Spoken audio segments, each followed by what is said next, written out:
So right now it says the host says you can't activate your video. So she can mute herself. Can you hear me talking right now? Unmute. She can mute and unmute, but she can't start her video. And thank you for changing her name.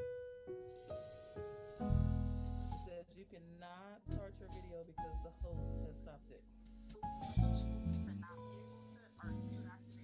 I want her to be able to activate her camera. So she can see if the laptop is working good or she can change it. So I just sent her a thing that says ask to start video. Oh, there you go. Thank you so much. All right. Let me see. Oh, I guess I could take a mask on here. So Sarah, can you hear me? Sarah, can you hear her? So I think you're.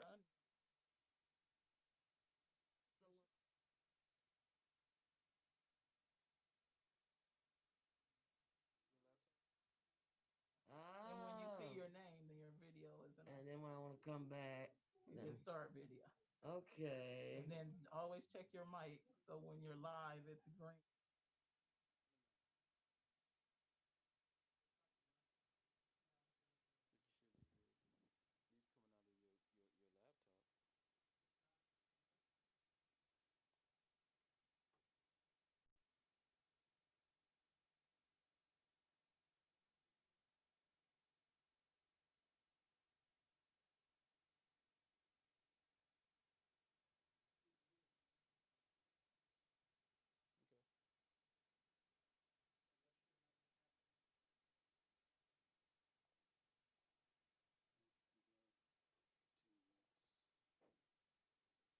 So she's trying. Hello. Okay. Sarah, are you there? Can you hear me? If not, it's okay. Hi, Sarah. We can't hear you. Her mute just went off. It was on there, but it's off. Yeah, so we should. Could you hear Ruth when she's speaking to you? But for some reason we can't hear you. Oh, you don't have a microphone on your laptop. Okay. I'm gonna go and join just so I can talk to Ruth before we go. We're not live, right? Okay, yep. Before everybody joins, I'm just gonna practice with her. Oh, please. All right, thank you.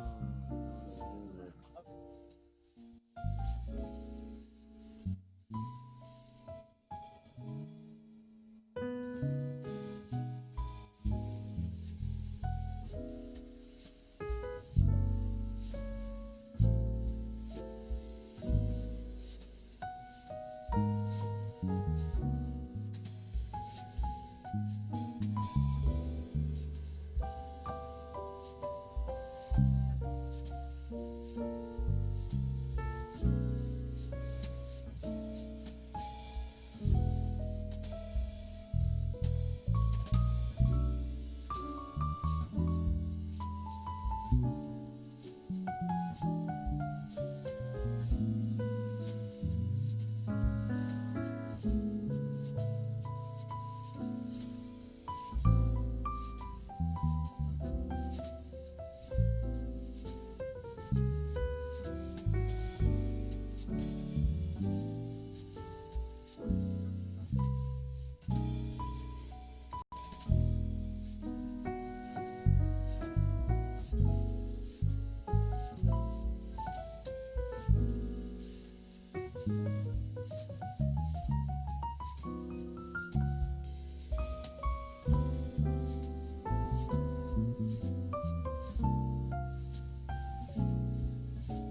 Madam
City Clerk joins us.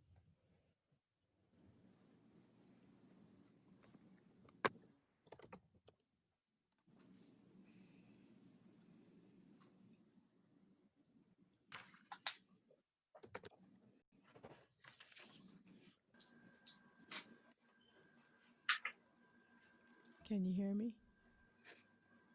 Hello?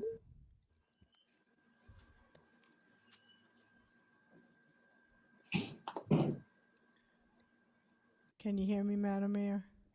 Yes, ma'am. Alrighty. Good evening. Hello. Good to see you.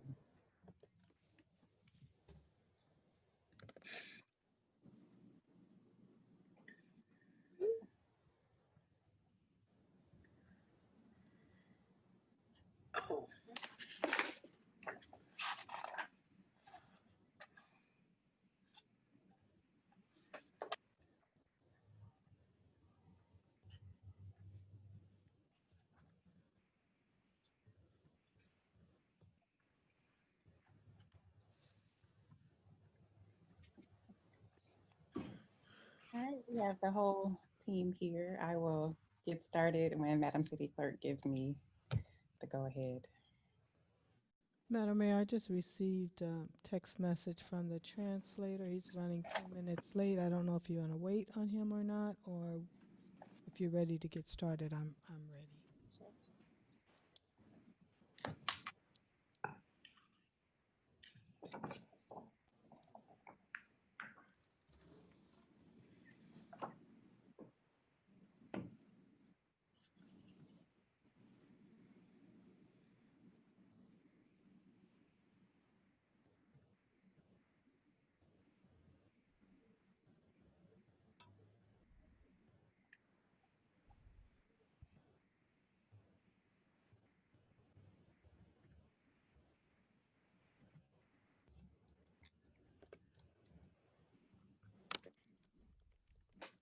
Madam Mayor, were you able to hear me? Yes. Okay. I was stating that the translator is running 10 minutes behind, but if you want to proceed, we can. Um, I think we can proceed forward. Hopefully, well, I know it will only take a moment to get to public comments. I'll wait for him to get here just in case we have some comments that need to be translated for us. I don't have any that needs to be translated, Okay. but it's totally totally your call. Okay, we can begin. And if there's an additional need, I know he'll be here shortly. Okay. Thank you. I am ready. Good evening, everyone. It is Tuesday, October 6th, 2020, 5:37 p.m., and we will now begin the Compton City Council meeting. Roll call. Councilperson Chambers, Here. Galvan, McCoy, Here. Sharif, Yeah. Mayor Brown. Here. Proceeding forward on the next agenda, public comments on agenda items and non-agenda matters. Madam City Clerk. Okay. Our first speaker is Adolfo Vargas. I am the elected director of the Latino Chamber. Can't hear a leader. How about now? Very loud. Okay. I'll try to read or talk very close into the mic. I know your mouth isn't moving, but I can hear you. Can you hear me now? It's And- getting better. Just okay. look. Okay. Adolfo Vargas. I am the executive director of the Latino Chamber of Commerce of Compton. As many of you are aware, we have been working nonstop on doing food giveaways for the Compton community.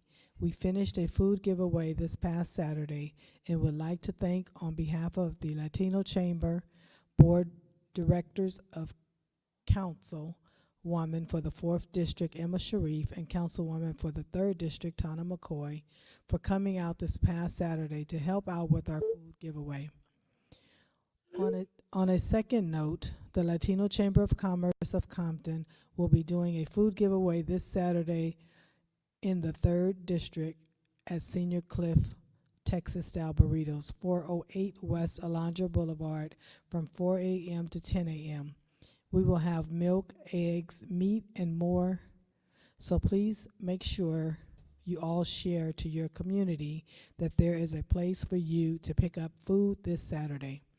I wish that there was a way for Compton residents can feel more involved in the council meeting, like a Zoom.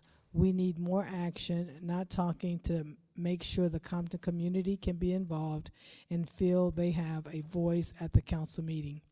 Today, the Latino Chamber of Commerce of Compton presented an honorary recognition to Compton City Councilwoman of the 3rd District, Tana McCoy, and reads the following below.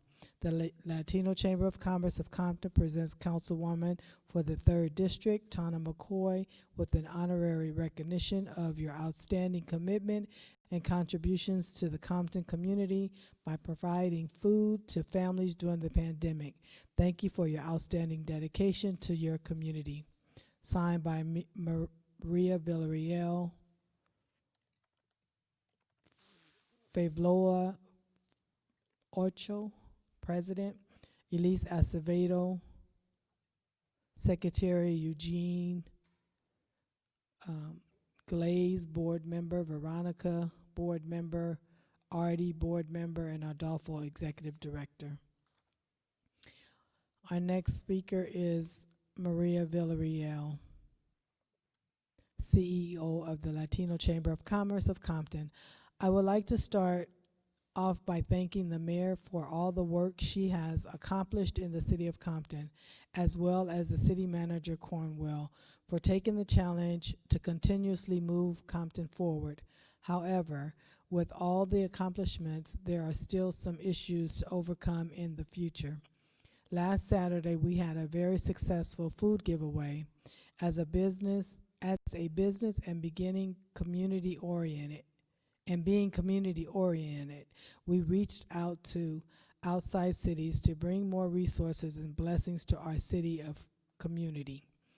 We would like to thank the Helping Hands Project, Miss C's Towing, Southgate POA Association, the Compertinos, all the volunteers, KLIQ Radio, and of course Councilwoman McCoy and Councilwoman Sharif for their unconditional support, and not to forget Cliff's Texas Style Burrito. This is a list of food giveaway events: October the 3rd, Senior Cliff Texas Style Burrito; October the 10th, Senior Cliff Texas Style Burrito; and October the 24th, Our Lady of Victory Church. Thank you and continue to be blessed. Our next speaker is Jeremiah Pratt, Mayor and City Council. When is your city manager going to do something about his now internet gun-wielding employee that works with Councilperson Chambers?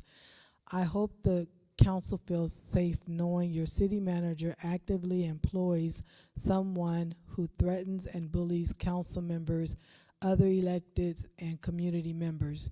It shows how much your city manager respects you as the people that vote to approve of his performance. Cornball cares nothing about your safety.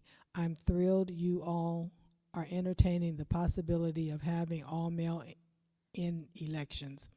Does this mean the election duties of the city clerk are taken away, since ballots will likely be sent directly to the county for counting? Recall petitions are circulating in my neighborhood, and I urge all to sign.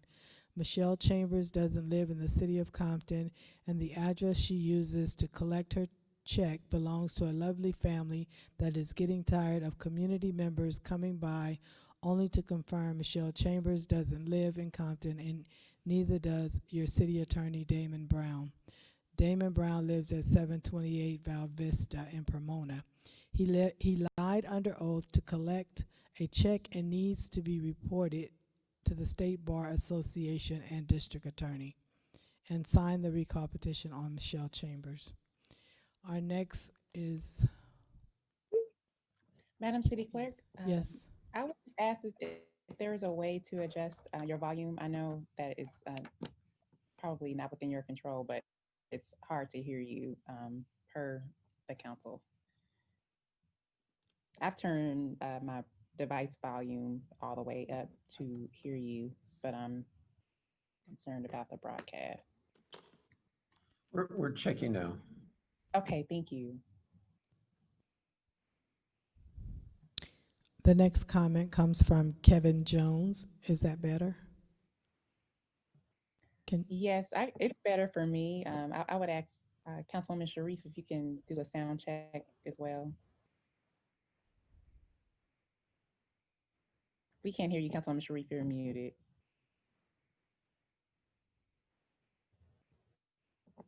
She's still muted. Councilwoman Sharif, we can't hear you. You're muted. I did. Oh, I'm unmuted now. Okay. No, I did. I could barely hear you, Alita. And it's still kind of low. It's better than it was, but it's still a little low. And I've turned my volume up all the way up. They've adjusted my mic. Can you hear me now? That's better. Okay. I can hear you much better. Yeah, that's better. Okay. Thank you. Our next speaker is Kevin Jones. So the city manager, Craig Cornwell, has 9 lives. Let's say he's in, can you hear me? Yes, ma'am. Much better. Much better. So the city manager, Craig Cornwell, has 9 lives. Let's say he's on number 8.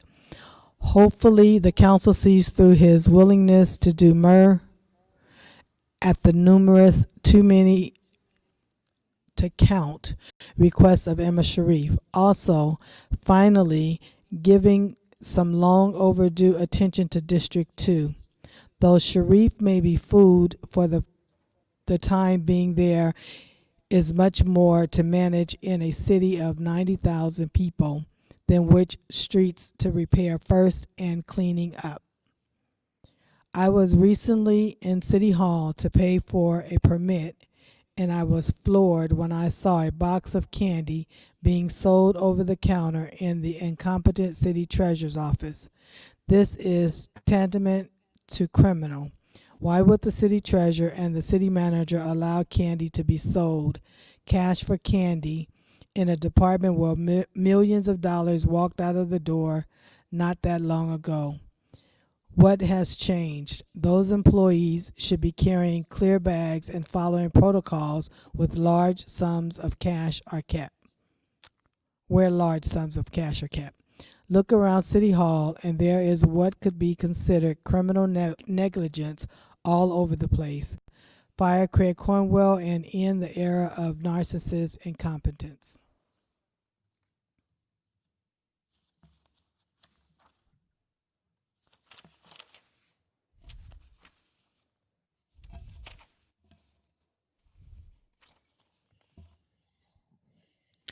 Madam Mayor, I'm going to time, excuse me, I'm going to time the next one. It is 2 pages long, and I know our timing is 3 minutes, so this one I will time.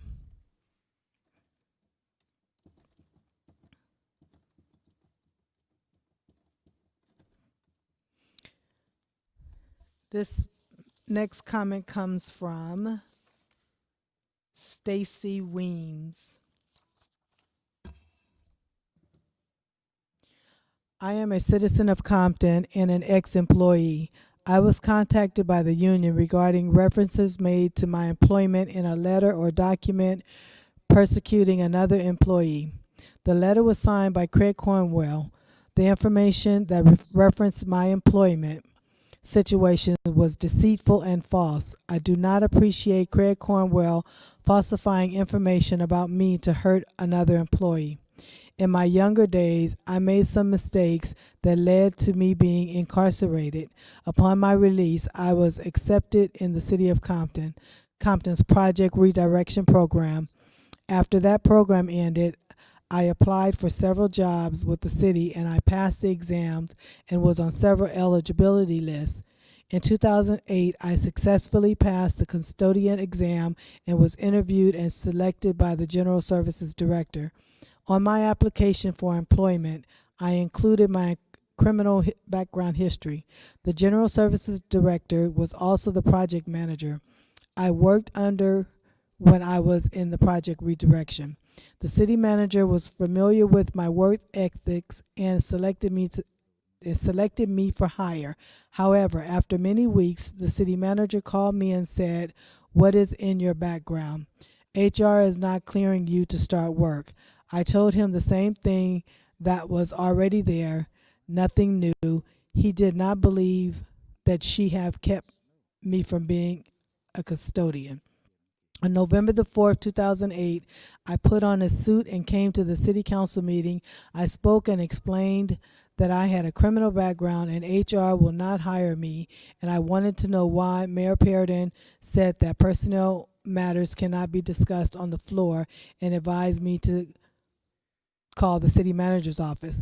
The next day, I contacted the city manager to explain my background, and I asked why I was not being hired. The following day, I was contacted by HR to start processing my paperwork. Earlier this year, I was contacted and interrogated by an investigator about my hiring in 2008. The investigator alluded to the fact that someone in HR must have allowed me to be hired in spite of my criminal history. I was offered and I explained to him exactly that I am telling you today. Why is the city of Compton, Craig Cornwell, continue to bring up my past and use it against me and others? I served my time. I have a bachelor's degree and I am working on completing my master's. I grew up in Compton and made some mistakes like a lot of people in Compton. I read a document where Craig Cornwell has falsely accused an employee of hiring me and not properly checking my background. Would you like me to continue or still another whole page? No. No. Our next speaker is Joyce Kelly. I was sorry to hear about the death of former councilman and longtime church member Dr. Willie O. Jones. Emma Sharif, since Dr. Jones lived in your district, you attended his church, and he preceded you in this position. In that position, it is your duty to contact his son for directives.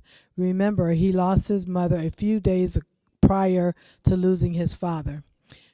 You need to know if he wants his father to lie in state in the council chambers. A guard can be on duty making sure coronavirus protocol is met. The council chamber is large enough for what? For that. Don't you dare sit there and ask Asia Brown if you can do it. That chambers belongs to the people of Compton who lived here and built it. It's about time for you to stand on your own 2 feet and represent the people. Don't forget to adjourn the meeting in his name. Our next speaker is David Richardson. When Yvonne Arsenault was on the council, she brought forth an ordinance prohibiting the advertising of alcohol products on billboards in the city. If you go westbound on the 91, you will see several billboards advertising alcohol products. I want to suggest the city attorney have these ads removed. Donald Trump would have you to believe that COVID-19 is no big deal. More than 211,000 Americans have now died from COVID-19, so it is a big deal. I think that's supposed to say big deal. This pandemic is not over, and everyone must adhere to the recommendation safety guidelines like wearing face masks and social distancing. And our last comment comes from Robert Ray. With regards to the redevelopment of the transit center area, these plans are a waste of time and money. What needs to be done is to use the transit center for what it was intended to be. Bring back Greyhound and Crusoe and use the building for ticket agents, baggage handling, and waiting rooms. This is what the original transit center was and what this transit center was supposed to be when it was built. Item number 7. I am in support of an all vote by mail election. I have been voting by mail for years. It is safe, cost effective, and I believe that more voters would vote if they got their ballots in the mail. I encourage the council to approve this change. COVID-19 is still considered a pandemic, and large gatherings of people is still prohibited by the LA County Health Department. Last week, there was a party of approximately 500 people in a Compton parking lot, and no one was seen wearing a face mask. Many churches are still holding indoor services filled with parishioners. These events need to stop, and someone needs to be enforcing the rules. This past weekend has proven that no one is immune from COVID-19. If the president, first lady, and many members of the Congress can get it, so can you. Everyone needs to take this pandemic seriously. And that concludes our public comments. Thank you, Madam City Clerk. I will request if city management and team is prepared for the Compton Station Transit Oriented Development Specific Plan workshop. We can Yeah. proceed forward. Yes, I believe Robert Delgadillo is in our waiting room. Okay. Um, Robert, are you available?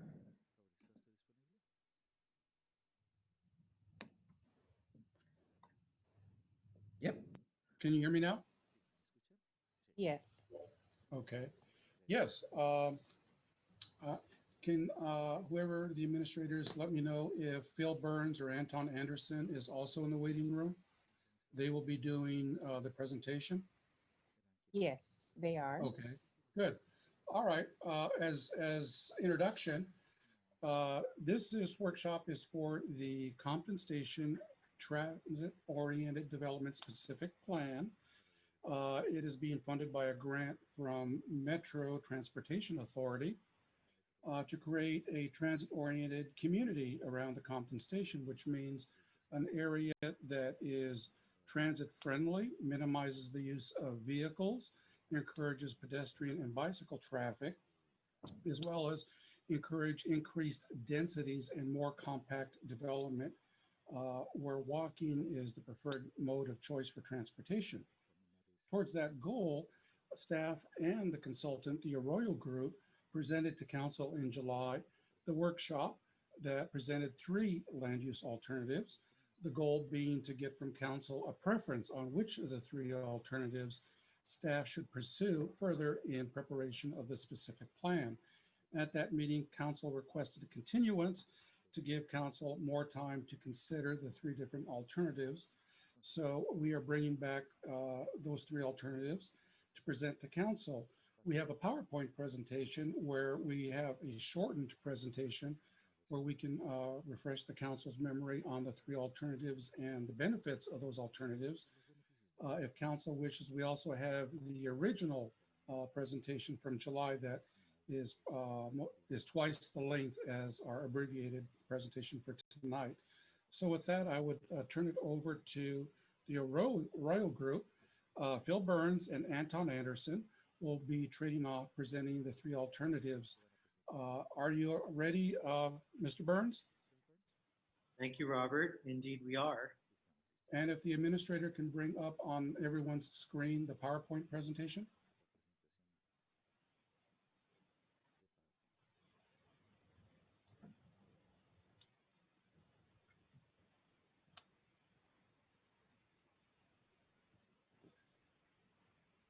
Is our PowerPoint presentation ready?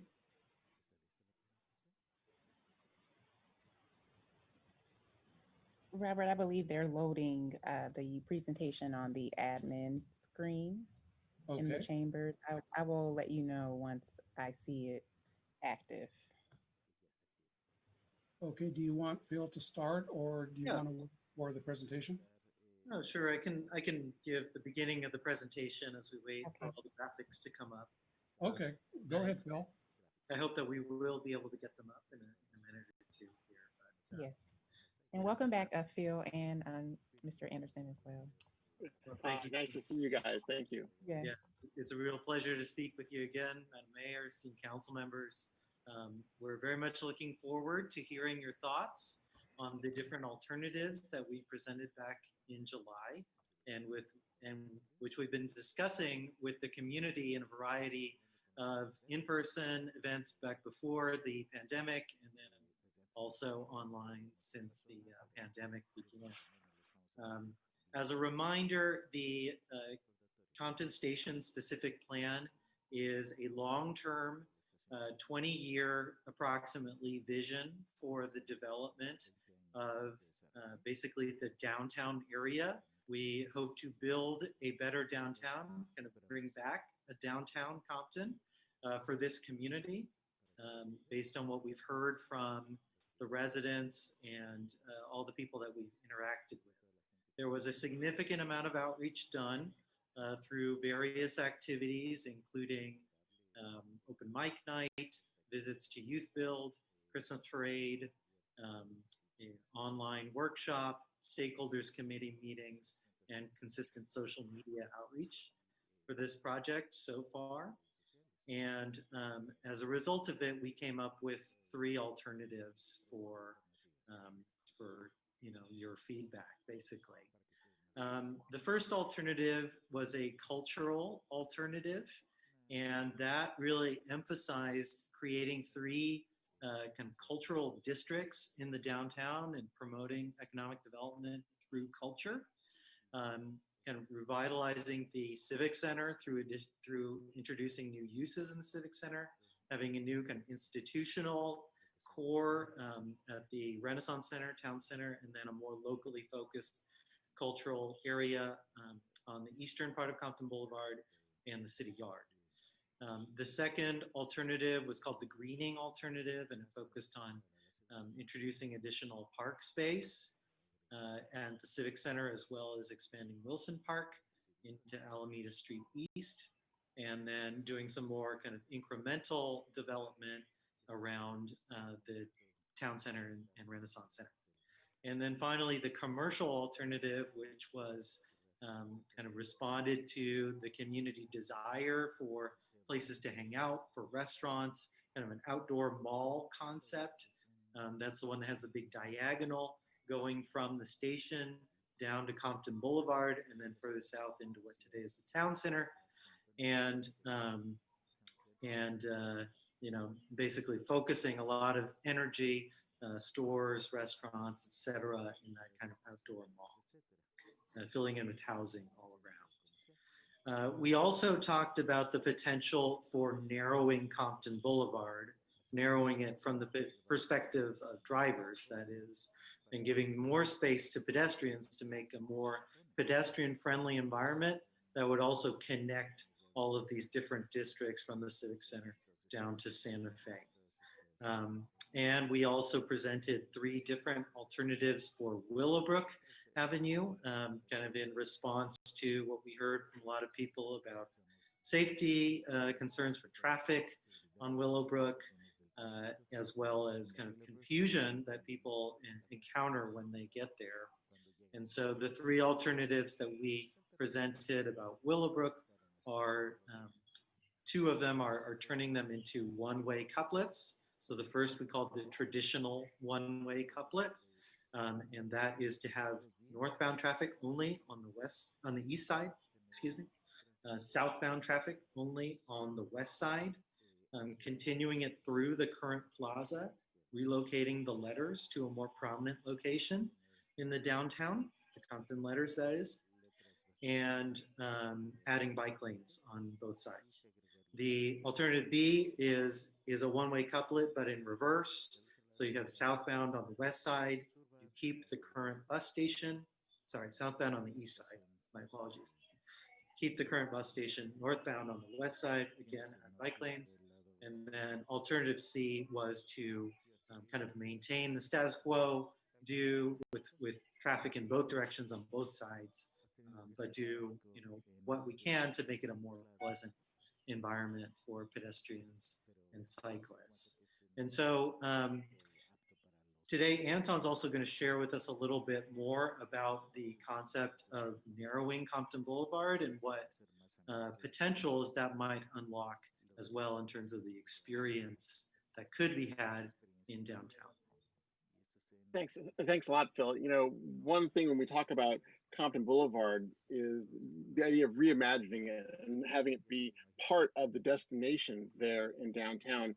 I'm sorry you don't have the benefit of the slides, but when you guys, I'm sure if you get a copy of the deck from today, you'll see sort of that third commercial alternative has a diagonal, so that interior pedestrian mall, and taking that concept, we wanted Mr. to. Anderson, I'm sorry, Yes. I don't want to interrupt your presentation. Phil's done a wonderful job doing the background information and just setting the context, but I would like to ensure we can actually have the visual presentation. If Okay. it's possible for someone to, actually, I'm going to request that we just take a 5-minute recess to ensure that we have the PowerPoint available, and we'll work the Yeah. appropriate options to continue Also, if I forward. can, if the admin's willing to let me share screens, I've got the PowerPoint in front of me.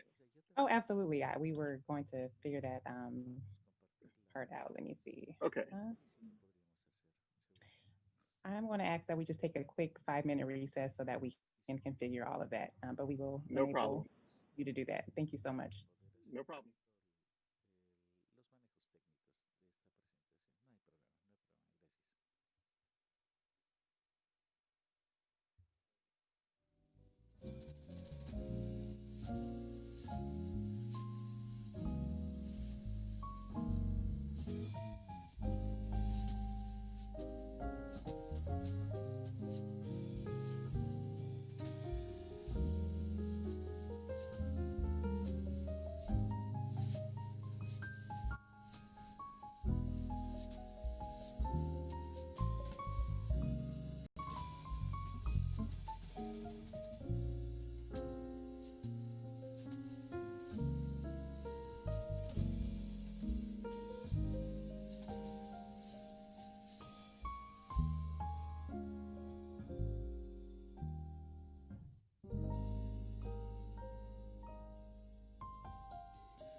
Hello, Mr. Anderson and Mr. Burns. We are now ready to resume the presentation. Feel free to proceed forward. Thank you.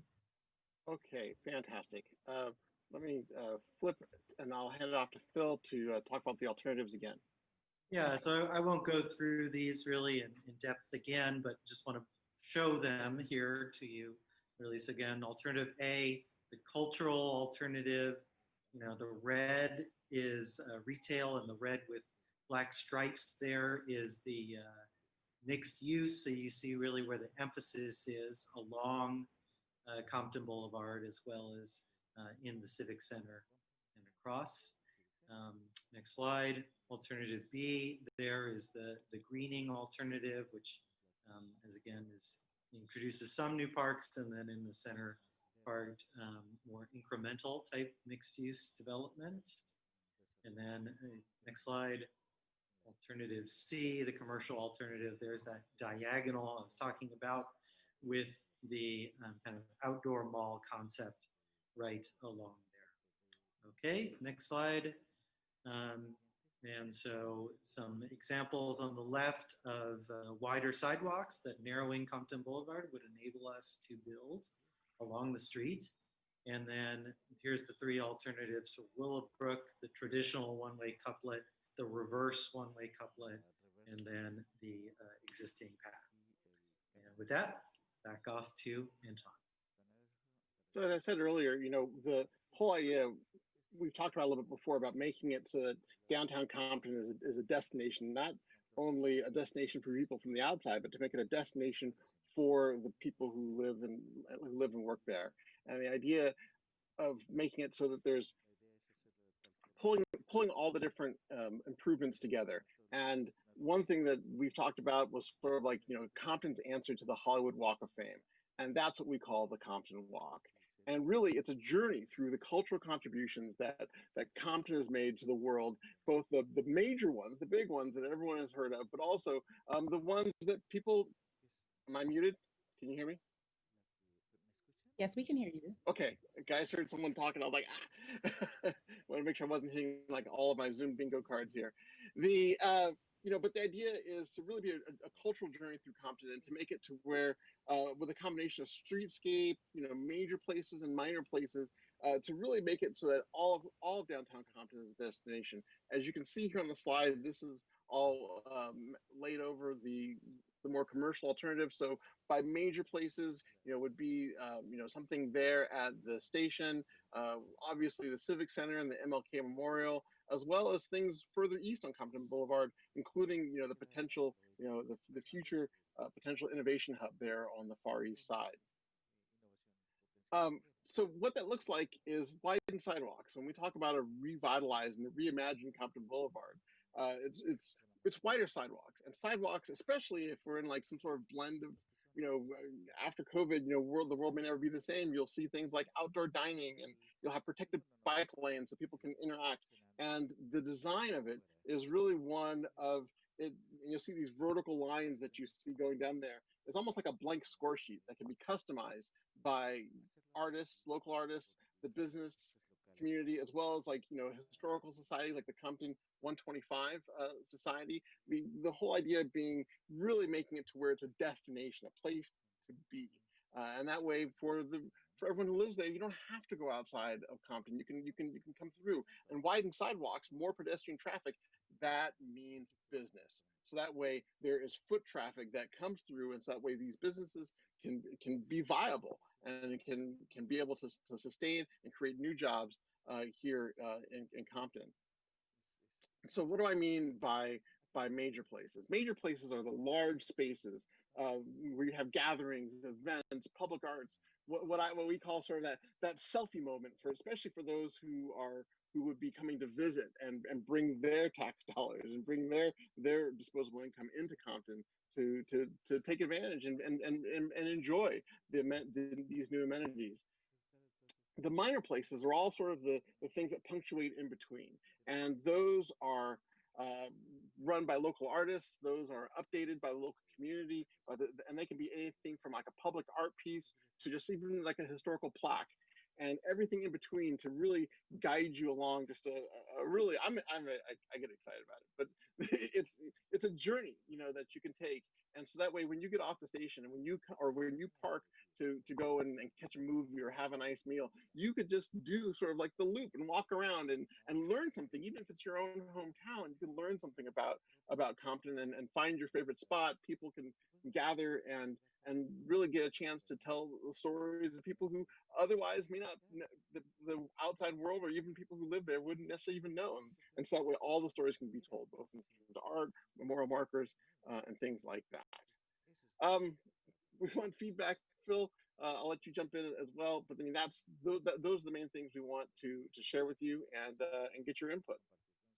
Yeah, again, so we're looking for your feedback on the land use alternatives, and as we've spoken about these with the stakeholders, planning commission, and public, there have been sort of combinations of them that people have gravitated towards. So it doesn't have to be A, B, or C. It could be a combination. And then your thoughts on narrowing Compton Boulevard and the potentials that Anton's talked about, as well as the different alternatives we talked about for Willowbrook Avenue. So a lot before you. But we look forward to your thoughts.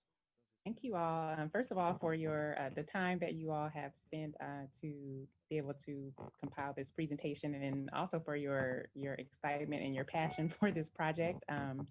I have received feedback from various stakeholders over the course of the outreach period, and people are very excited about the possibilities for Compton.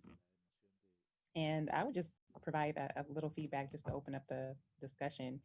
I definitely think that narrowing Compton Boulevard is something that is a must happen. And I'm pleased for those people that have been a part of the visioning process for downtown Compton for many years. That was actually one of the recommendations. And I'll ask our city manager to also weigh in, but Compton Boulevard is currently under redesign to actually do just that. So that's something that can actually be realized very shortly. And we do anticipate the design to be completed this year.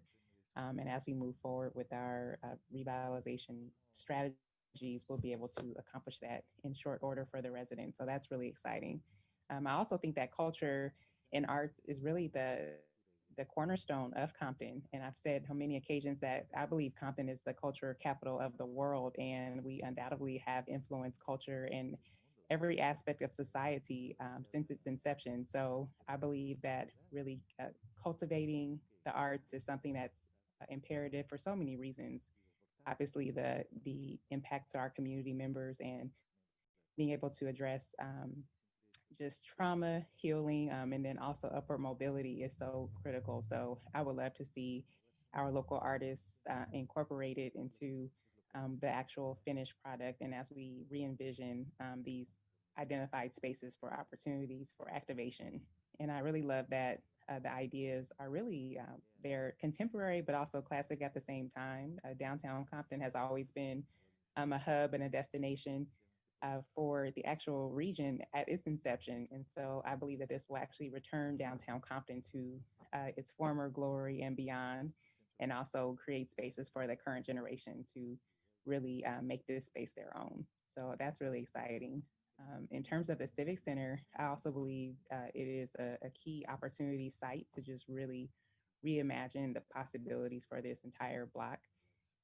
It is one of the largest parcels that the city of Compton owns. And so I would love to see a more intense use here as well. I believe that obviously it is our civic center, but having additional housing, commercial, outdoor art areas will be imperative to really maximize the potential of this space.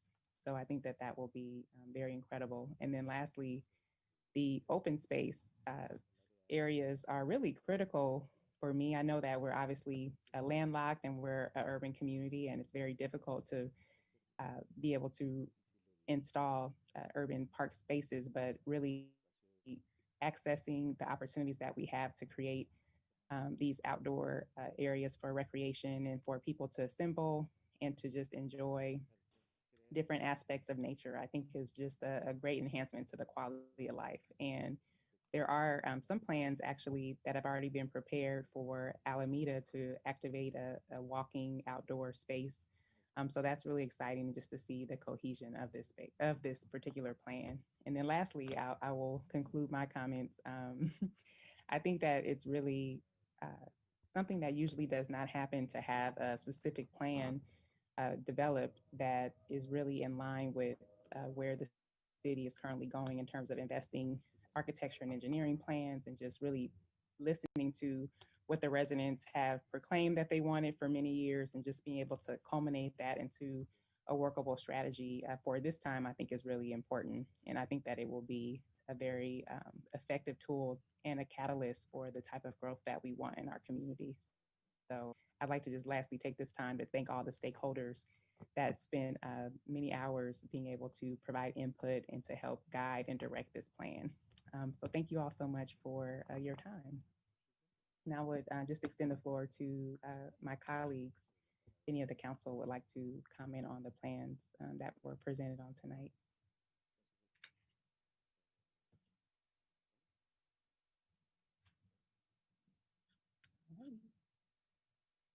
And if our city manager is able, if he can just chime in on just the current architecture and design happening for Compton Boulevard as well as Wilmington, that I think will complement this particular plan.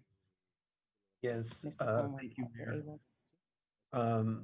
Compton Boulevard is part of phase 2 of our 1801 reconstruction of street projects. We're anticipating being able to have that funding by the beginning of 2021, which is in a few months. And I think we could do something very complementary to this vision. I'm looking at the alternative C on the screen. It seems great that we could have the. Uh-oh. Oh, there it is. Yep. And we can have. Go ahead, city manager. Go ahead, Phil. The green is the open space. Yes. And the black lines are retail. Mixed use. Mixed use. The plan that was shown a couple slides later there with the major and minor places along it, that has been somewhat the consensus among the stakeholders, planning commission and public from the workshop. And so it's sort of majority, alternative C, but it does incorporate some aspects of alternative A and B as well. If you look at the Civic Center, it's actually more alternative A, and the City Yard, it's more of alternative B. So it's a little bit of a mix. We can bring the design back to council to discuss just how similar it is to this plan. Absolutely. To make sure it's all cohesive. But I think it's great. I mean, I think it's just really neat to see something that can actually come to pass pretty soon. So Yes, very, very exciting. yeah. For many reasons. Also, I'd just like to highlight the alternatives for Willowbrook Avenue that I think are just really important. I wholeheartedly accept the recommendation, and we've had some discussions about this as well, but to create one-ways on both East and West Willowbrook in order to have the ability to have some better street hierarchy and add some green space and a walking path, and really to orient the space for the pedestrian experience. I think that will be very transformative for the residents and really also activate another outdoor exercise area.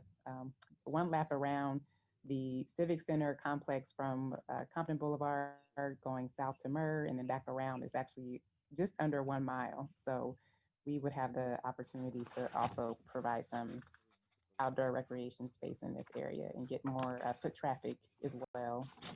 And I think the residents would really enjoy that.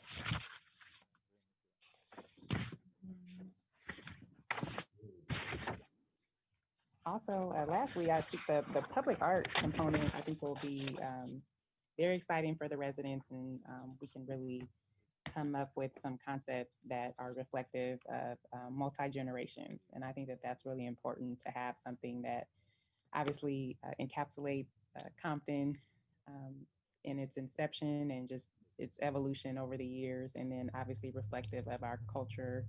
Our current cultural fabric is important too. So I would like us to just think about ways that we can really highlight all of the generations in Compton in our public art spaces. And maybe even if they are able to connect to tell the story of our city as well, that would be really beautiful and powerful, I think.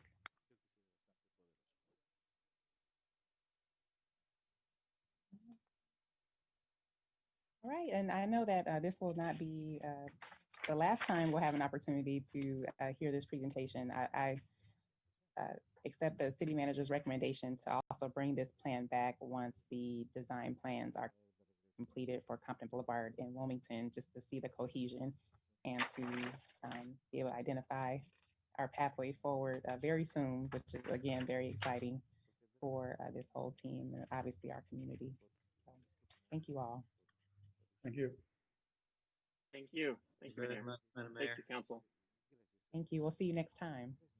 All right.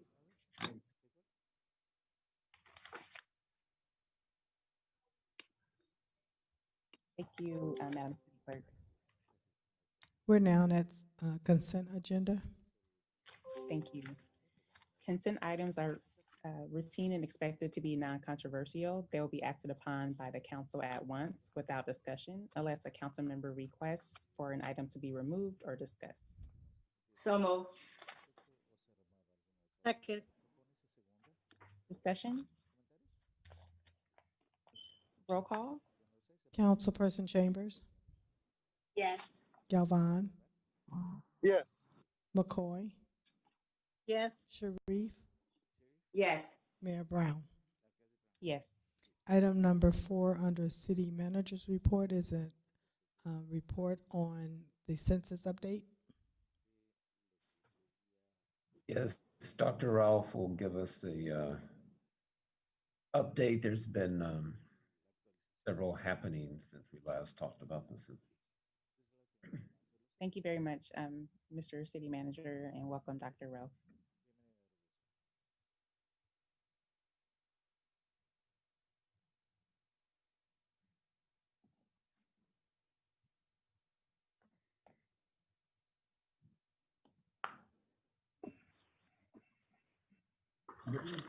Madam Mayor, council, community members, my name is Albert Ralph. I will provide a brief report on the census.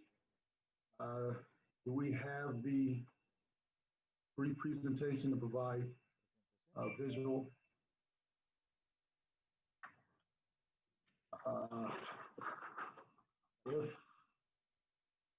Yes, Dr. Ralph, they are preparing that now. I see it is available.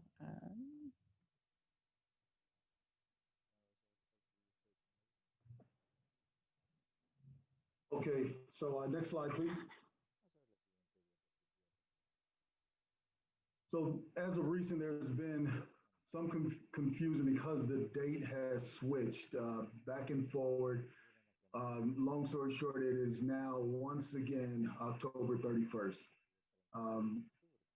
So that gives the community a small window once again to respond. We are encouraging that response. The survey is only 10 minutes. We are doing everything within our power to spread that word, to encourage. And we do now have that deadline once again in front of us at October 31st. Next slide, please.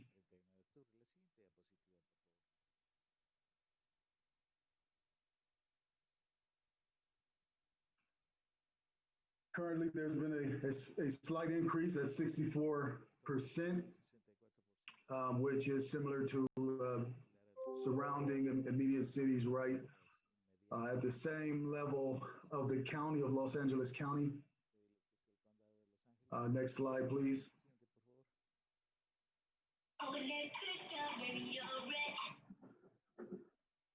The census tract divides each area within the city to show different responses. So the darker blue areas show the highest response rate, while the lighter blue shows the lesser amount of response rating. So that is continuing to, we are continuing to direct our strategic efforts in terms of outreach based on those lower response areas. The lowest response rate is 40%, while the highest census tract has roughly 70% at this point. So the remaining efforts, we will continue to promote participation in those hard to count areas. Next slide. The U.S. Census Bureau is finalizing their last push as well, with enumerators going door to door in those hard to count areas. They are at this point 98% complete. So there'll be a few more households being reminded of their opportunity to participate in the census. Next slide. In terms of outreach, there's been a lot of activity since our last report. A couple of highlights in District 4, led by Councilperson Sharif. In the Target parking lot, it was a huge turnout. We are strategically placing these census efforts in places where people are already populated. The goal of these events are to have bilingual staff members with laptops to assist residents in completing the census. Once they complete the census, we provide funding that allows them to receive a free incentive. In this case, we worked with a local vendor. It was a hot day, and residents received happy ice once they completed the survey. So this is a great event, a wonderful turnout, and a good day in the community. Next slide. A similar event in 2nd District, led by Councilperson Galvan, in partnership with the local vendor Tacos Mi Rey. Once again, same concept. Residents are already there. It was on the corner of Rosecrans and Panez. Residents come, they get their food. We were able to provide tacos for 300 residents once they completed the survey.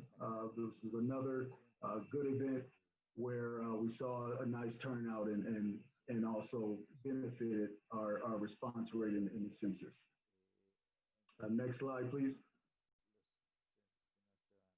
So in terms of recap and efforts, now that the date has been confirmed, it's moved back to October 31st. It allows us time for at least 2 more of these events where they're census focused, and we provide eligible incentives for community members. We'll partner with local vendors.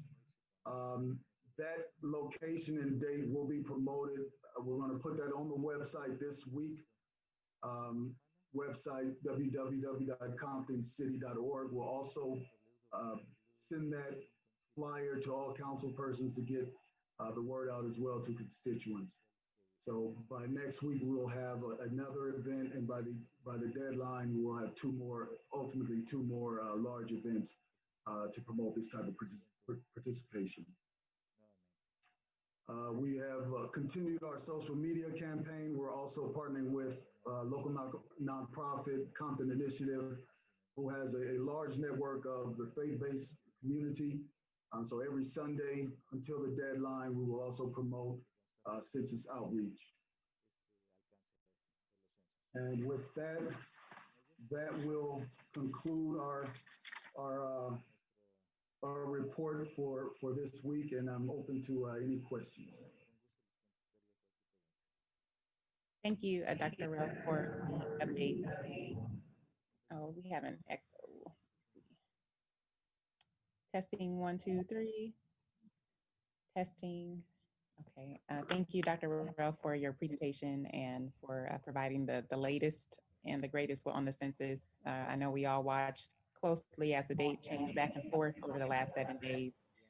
And so great that we have at least the rest of October to be able to turn our numbers higher. We like to see more engagement from the residents. And I'd like to thank Councilwoman Sharif and Councilman Galvan for hosting their census events within their districts to help improve engagement. I heard great things about the turnout, and we hope that more residents continue to complete the census. It literally takes 5 to 10 minutes, and they could literally impact the future of our city substantially by the amount of federal and state resources that we're able to receive. So thank you all for doing your part to have our community counted, and we will keep pushing until the deadline to make Compton count. Thank you.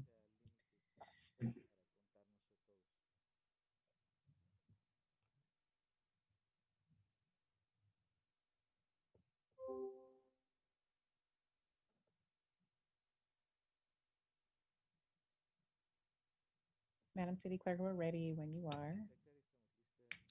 Thank you, Madam Mayor. We're at new business item number 5, which is a resolution of the City Council of the City of Compton amending the 2020-2021 fiscal year budget to accept and appropriate a Senate Bill 2 grant award from the California Department of Housing and Community Development to fund the preparation of an updated general plan land use element and authorizing the city manager to execute a grant agreement with the Department of Housing and Community Development in the amount of $310,000. So move. Second. Discussion, Mr. City Manager? Yes, is Robert Delgadillo, are you still on the line? He is still here. Wanted to, yep, he's gonna talk about this item and our general plan. Okay.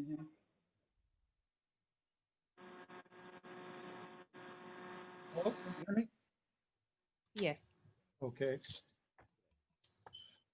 This is for the SB2 or Senate Bill 2 grant the city applied for last year and received an award for $310,000. And the intent of this grant was to prepare a general plan land use element. Our general plan is, for lack of a better word, obsolete. It was approved in 1991, which means it was prepared somewhere from 88, 89 onwards. So it has planning theory, planning vision based in the 80s, which is obsolete now. The plan had a horizon year, which kind of means a termination year of 2010. So it's now 2020. So we're overdue for an update. We applied for the SB2 grant and the LEAP grant, which we were awarded, but haven't received the official documentation yet.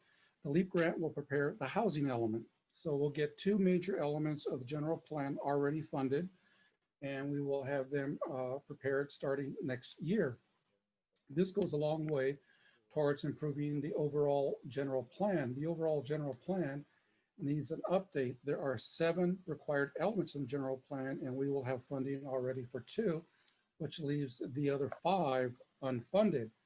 The city manager has spoken to me and expressed a desire to undertake the updating of the entire general plan, which we're going to pursue if we can locate the funding for that.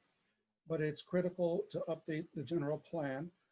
This represents the vision, and the world has changed a lot since the early 90s. Our general plan doesn't even recognize specific plans, small lot development, attached residential, much less emergency shelters, supportive development, transitional housing. So it is woefully out of date. So hopefully with the SB2 and the LEAP grants, we can have a strong start and ultimately possibly even update the whole general plan. This will all begin in 2021. Does the council have any questions? Well, Thank I just wanted to add, thank you, Robert.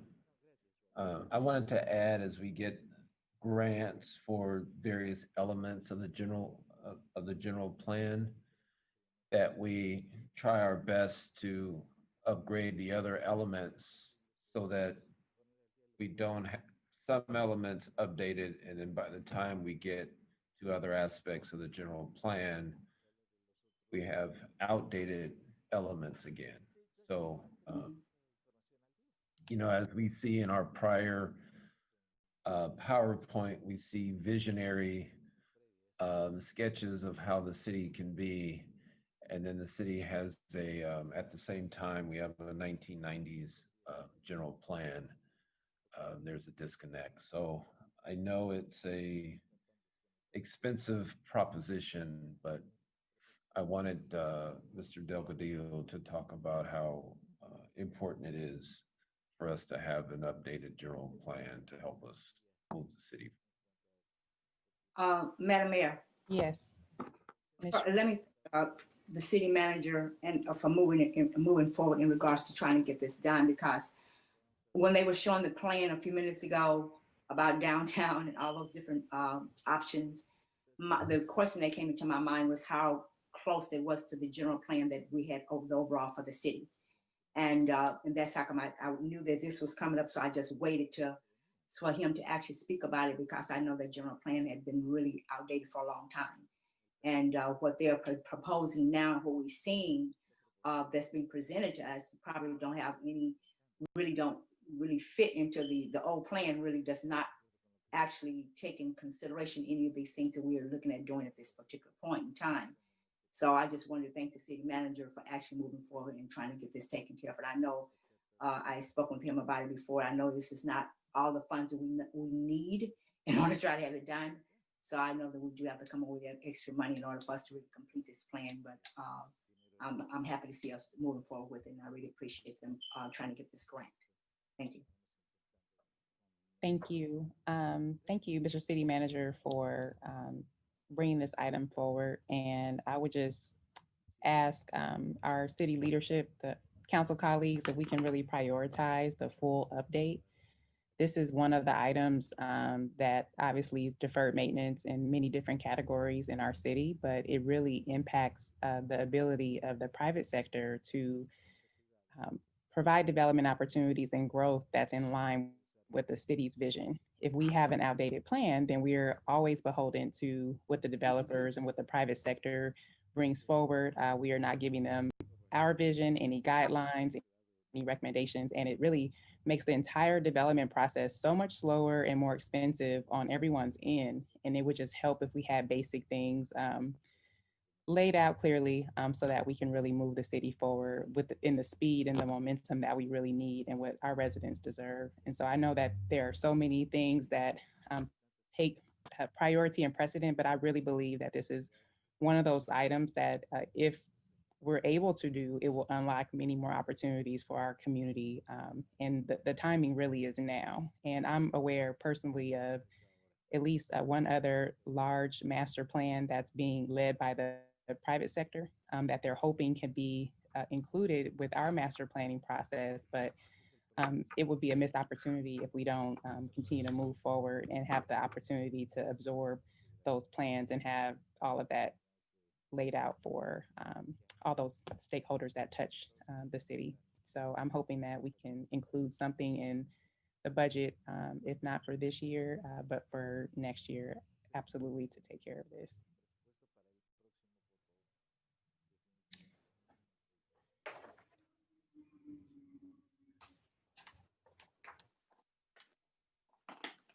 Thank you very much. Thank you.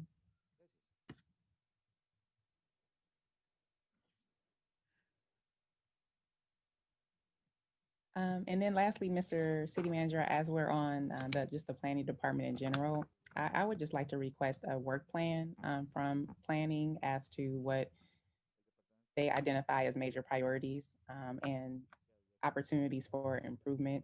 One thing that comes to mind is our ADA process. And as the state changed their law to make accessory dwelling units legal, obviously we're under that same law and we should be trying to streamline that approval process.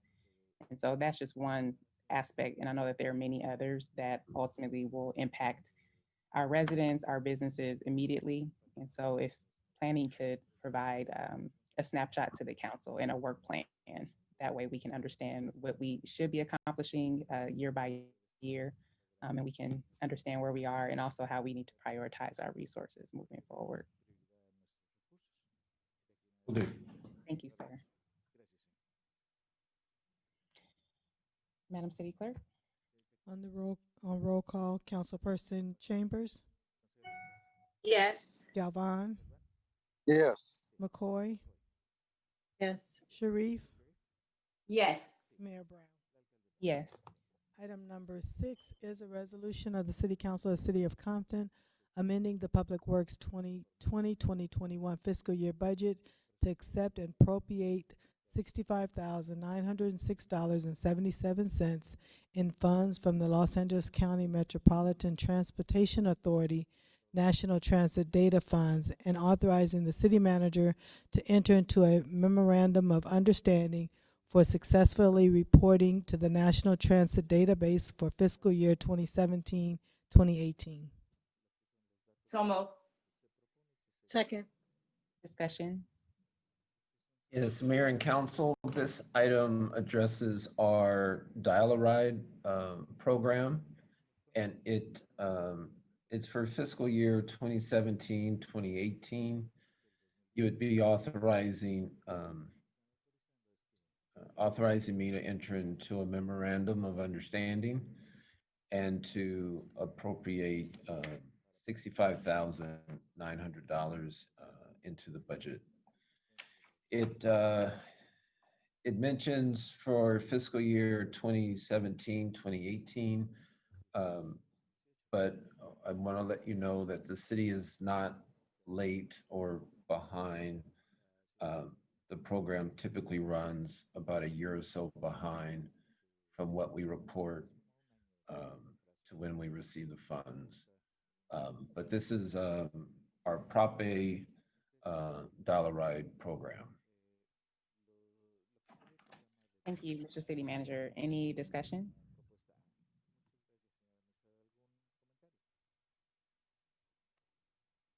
Roll call? Councilperson Chambers, Yes.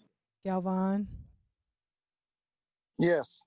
McCoy, Yes. Sharif, Yes. Mayor Brown. Yes. Item number 7 is an ordinance of the City Council of the City of Compton amending Section 6 of the Compton Municipal Code to add Section 6-23, authorizing the city to conduct all-mail ballot election. And this is a motion to waive the reading. So moved. Second. Roll call on the waiver? Councilperson Chambers, Yes. Galvin, Yes. McCoy, Yes. Sharif, Yes. Mayor Brown. Yes. And on the item, So moved. Second. Discussion? I didn't hear that second. Was that McCoy or Chambers? Chambers. Thank you. Discussion? Yes. Madam Mayor, City Council, I know this item has come up quickly. Let me explain why. We are getting estimates for the election, which is this April and June, if necessary. The registrar's office will not give us an estimate regarding all mail ballot elections unless we have the authority in our municipal code. So this item is not authorizing an all-mail ballot for the election coming up, but it gives us the option to have the all-mail ballot.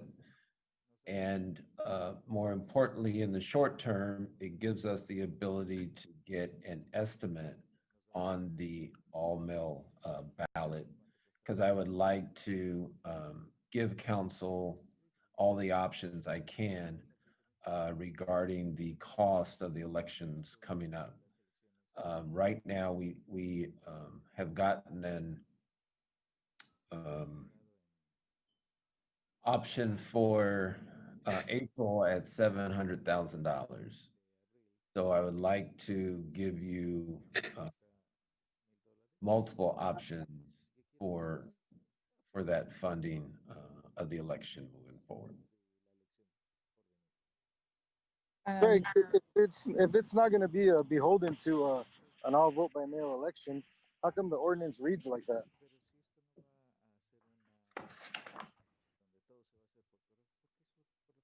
I'm not. Because the item says authorizing the city of Compton to conduct an all mail election. Right, and you made a resolution to identify which election you would like to have you would like it to be an all-mail election. So this gives you the authority to have the program, and then you need a resolution to pick the particular election you would like to do it for. That also sounds kind of weird that they wouldn't give you a quote unless you had a resolution so they could give you a quote. I mean, because any business or any agency would be willing to give you a quote, especially if they know they're going to make hundreds of thousands of dollars to conduct the service. You know, it just doesn't really make sense that this has to be on the agenda and pass in order to get a quote from an agency that does elections to conduct an election. I will defer to the clerk who spoke to the registrar directly. Thank you, Mr. City Manager. The purpose of this ordinance, or I should say to your question, Councilperson Galvan, the reason why the county cannot give us a quote or an estimate is because we are, without this ordinance, we are not authorized to even conduct an election. So even if they gave us a quote at this point, it would be mute because we have no authority to hold an all-mail election. So this ordinance puts it in our municipal code, and so at any point when council or the city wants to have an all-mail election, you have the authority to do so. But right now we don't have the authority. The election code states that we have to have voting centers, and so without having the authority to have all-mail elections, they won't even give us a quote because it would be mute because we don't have authority to do it. We have authority anyway. So, all right, just a follow-up question to you, Alita. So if the state right now in this election in November, they made it all vote by mail, which I think is a good thing, and they still had voting centers. So further down the road, if we did that, would we still be able to have voting centers so the people that are accustomed to going in person and voting, that look forward to it each year, will still be able to do so? Well, just so you know, the reason that we're having a vote all-mail election is because it was a directive by the governor, because the election code still mandates that we have vote center polling places, but it's all-mail this time because of the pandemic. Otherwise, it would be the normal way, vote centers and so forth. But that's the only way. It's not going to be. It's not the norm. But the governor exercised his right to make this an all-mail election. Got it. And just so the people can understand, vote centers are also called polling places, correct? I can barely hear you, Councilor Galvin. Sorry, I said just so for the sake of the people listening at home, voting centers are also considered polling places, right? Yes, the language was changed from polling places to vote center, so it's the same thing. Yeah, got it. Thanks. Yes. Madam Mayor, Yes. I have a question for the city clerk. because, and I was going to ask this question later on because I got a call today, and they were concerned about the April election that's coming up, not the one in November. They were, because what happened is that in March, well, you have this election as well. In this election in November, they're concerned because in March, what they received, I'm finding that some people received ballots to vote Republican, and they had to take it into the polling place in March and tell them and turn that ballot in, and they voted there at the polls. Will they be able to still do that in November in case some people receive the wrong ballot? With the incorrect ballot, would they be able to go and turn those in and still vote at a polling place or any place, or what would they have to do? Well, what I would first suggest to them, because you will only receive the party that you registered for. However, there's a section in the elections code where they call a crossover. So let's say that you're registered as a Democrat, but you want to in this election you want to vote as a Republican. So you can do what they call a crossover. So you can cross over to the other party just for that specific election. Otherwise, you're whatever you registered at, that's your political party. Okay, so even though they sent them the wrong ballot, they had registered them somehow as a Republican, and they're really Democrats, and so that was their concern because they had to go back and have that changed and everything because they're Democrats, and they were just saying that they got those ballots and they had to go into the polling places in order to turn the ballot in and vote there at the polling places. And they were concerned about that today. And I told them that I would make sure that I did ask that question to see how would that be handled in this election? Because I know this election, because of the pandemic, everybody's getting the mail-in ballots and everything. And so that's what they were concerned about. And so just in case it did happen, how would they be able to correct it if they decide to not turn I know if you do it now early enough, they may be able to get another ballot out to them. But sometimes people don't always do that. And I was just wondering, how would that work out? Yes, I would suggest that everyone periodically check your voter registration. And simply because over the years, I know for me personally, my signature has changed. And so I would recommend that, every 2, 3, 4 years, check your voter registration. But if you were, whatever your Democrat or whatever your political party is that you're registered, again, that's the ballot you will receive. So I would, whomever the individual is, I would recommend that they check just to make sure they are registered as a Democrat and not a Republican. But again, you can do a crossover, and so whichever party, and if you change in the middle of the election and you want to vote one or the other, you have that right to do so. Okay, thank you. So no polling places. Alita, I had another question. Every election cycle, we always get complaints from people that they signed up to vote by mail, they didn't receive their ballots. I know that happened to me many times. And then also people that are dead or no longer live in the city, their ballots still get mailed to the houses where they were previously registered to vote by mail at. What kind of safety measures are we going to take to make sure that next year's election, if somebody's dead or doesn't live there no more, they don't receive a ballot, someone fills it out and turns it in on their behalf? Well, what I would say to anyone that has passed away, I would recommend to the family that you report that to the register recorder, and they will remove them from the roster because there's no way that they know that your loved one is passed. When I'm made aware of, I do call the county and let them know that an individual has passed. Also on election day, if you go in and you see your loved one still on the roster, there's a sheet or form anyway that you can fill out, and it's returned to the county, and you can put your loved one's name there, letting them know that they're deceased, and they will be removed from the voter files. So that's one way to do it. However, if you still receive it, I would suggest that you return that sample ballot or that ballot back to the county and letting them know that that individual is now deceased or no longer live there.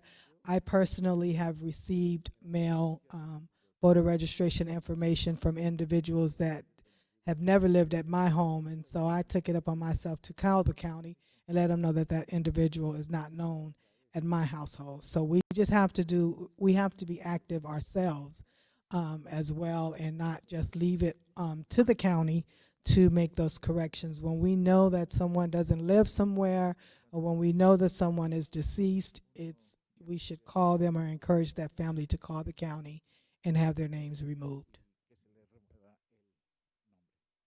Okay, and my last question for you, Alita, you may not know the answer to this, but I'm going to ask anyways. I know that some people live in different cities like Lakewood, Paramount, Downey. They already received their sample ballots and ballots. And I live in Compton, and I still haven't even got my sample ballot. Do you know what I should do to make sure I get it? Because I'm sure if I didn't get it, probably some of the residents that live in my district or in the city haven't got theirs either. Well, the first day was actually the 5th, which today is only the 6th. I do know that some individuals have received theirs that actually live in Compton.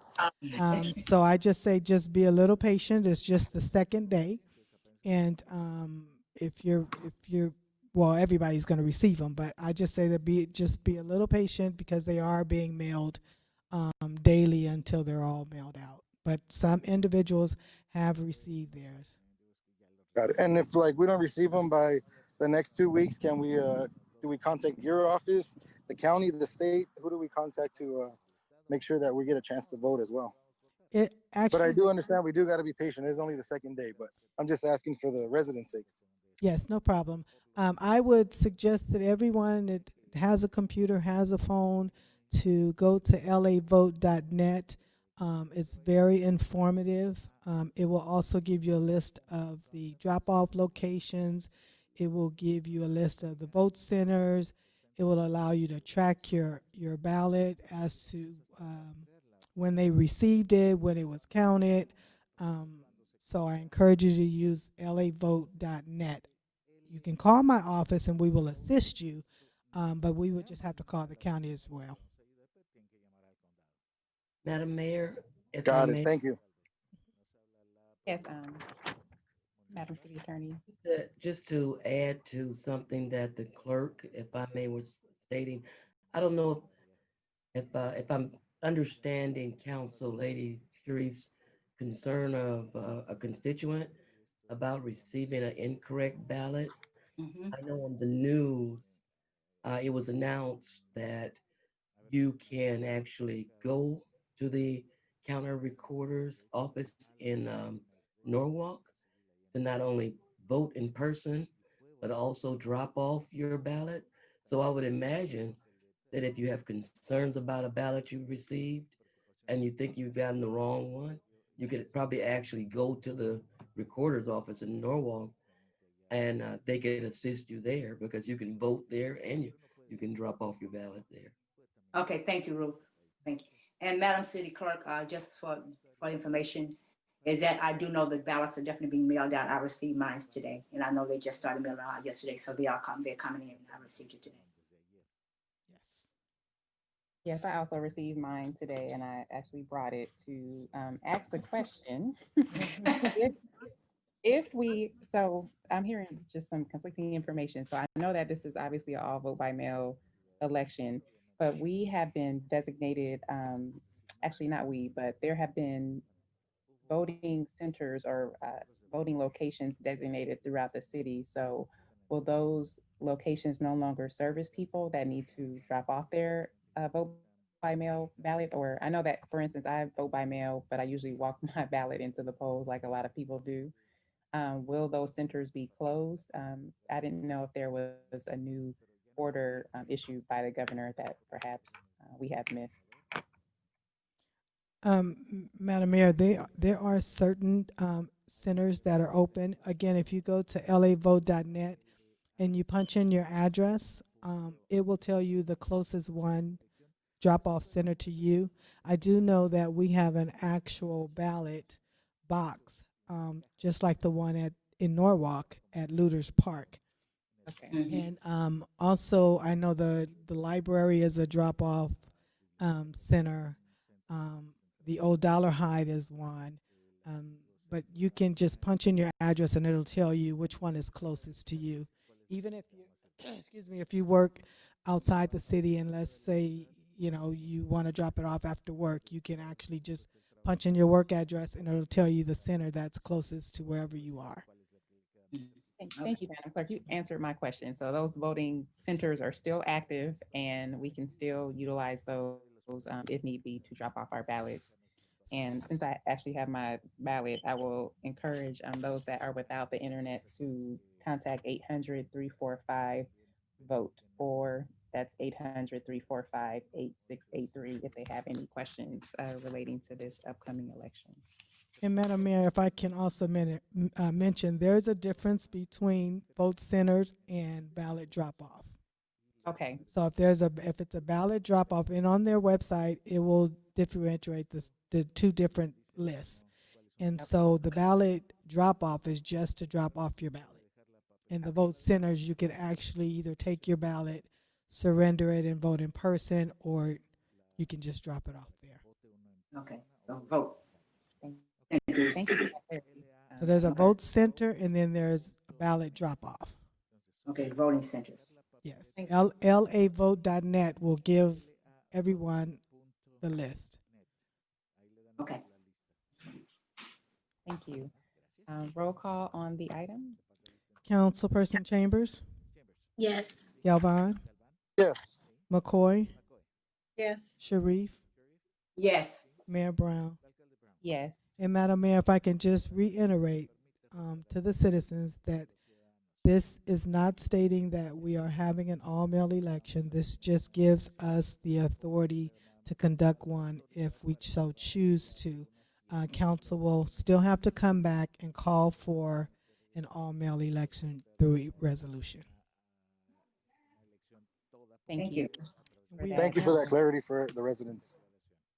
I'm sorry? Also, if I could just have a point of privilege, our city manager just indicated that the initial election cost estimates came back, and he indicated that the cost for the election is approximately $700,000. Will you be agendizing this item for further discussion? Yes. But I'll have the city clerk also had the direct communication with the registrar. Okay. Madam Clerk, would you tell what the registrar informed you of? Of the costs for the April election, and remember this is just the April election, it's not the June election, and the estimate came in at $703,000. And the reason why is because the city of Compton will be the only ones conducting an election, and so we will have to absorb the entire cost versus consolidating with other cities. Then it would be a shared cost. But because Compton will be the only city having an election in April, we have to absorb the entire cost, which is estimated at $703,000. And I think if I can also say that someone's comment tonight wanted to know if the clerk's duties would be taken away. Just as any election, the clerk is responsible for the nomination portion of the election. I've never, even though I was accused, but I've never printed ballots. I've never did the work behind the scenes. So I will still have to be in charge of the nomination part, and then the county would do the rest of mailing and everything else that goes into the election. But that's where we stand right now. I don't even know what June would cost, but I did speak with them, and there's about 2 or 3 different options that we can do as it relates to a vote by mail. We can have fewer vote centers. We can have one vote center. We can have, all mail. So there's different ways. But once with this authority, I will be in contact with them tomorrow, letting them know that council adopted the ordinance, and I should hopefully have a quote by the end of the week, if not next week. for an all-male election. Thank you, Madam City Clerk. To the residents that have been tracking this issue, obviously the cost of this upcoming election is going to be substantial, and I will wait for the city manager's full presentation to really go over what our options are so that we can make this decision. But this is related to prior actions, and definitely every cost has an impact and effect. So we just need to be prepared to make adjustments. And obviously, these costs are going to impact our budget for this fiscal year. And lastly, $700,000 for the primary election, and that does not even include the general election. We're looking at a cost of over $1 million, which is what I thought from the very beginning, fearfully, but it's something that we're going to have to address and figure out how we'll weather this storm, because the discussion has been that this amount of money is not obviously budgeted in this particular budget. There is funding in this cycle for an election, but not necessarily this election to absorb this cost, which we will be the only city consolidating for the upcoming election. So I just want to flag this for the residents to keep tracking this issue, because this will ultimately impact our ability to deliver services. So we'll stay tuned. Madam, yes, ma'am. For me, I think we need to wait until we can take a look at all the options.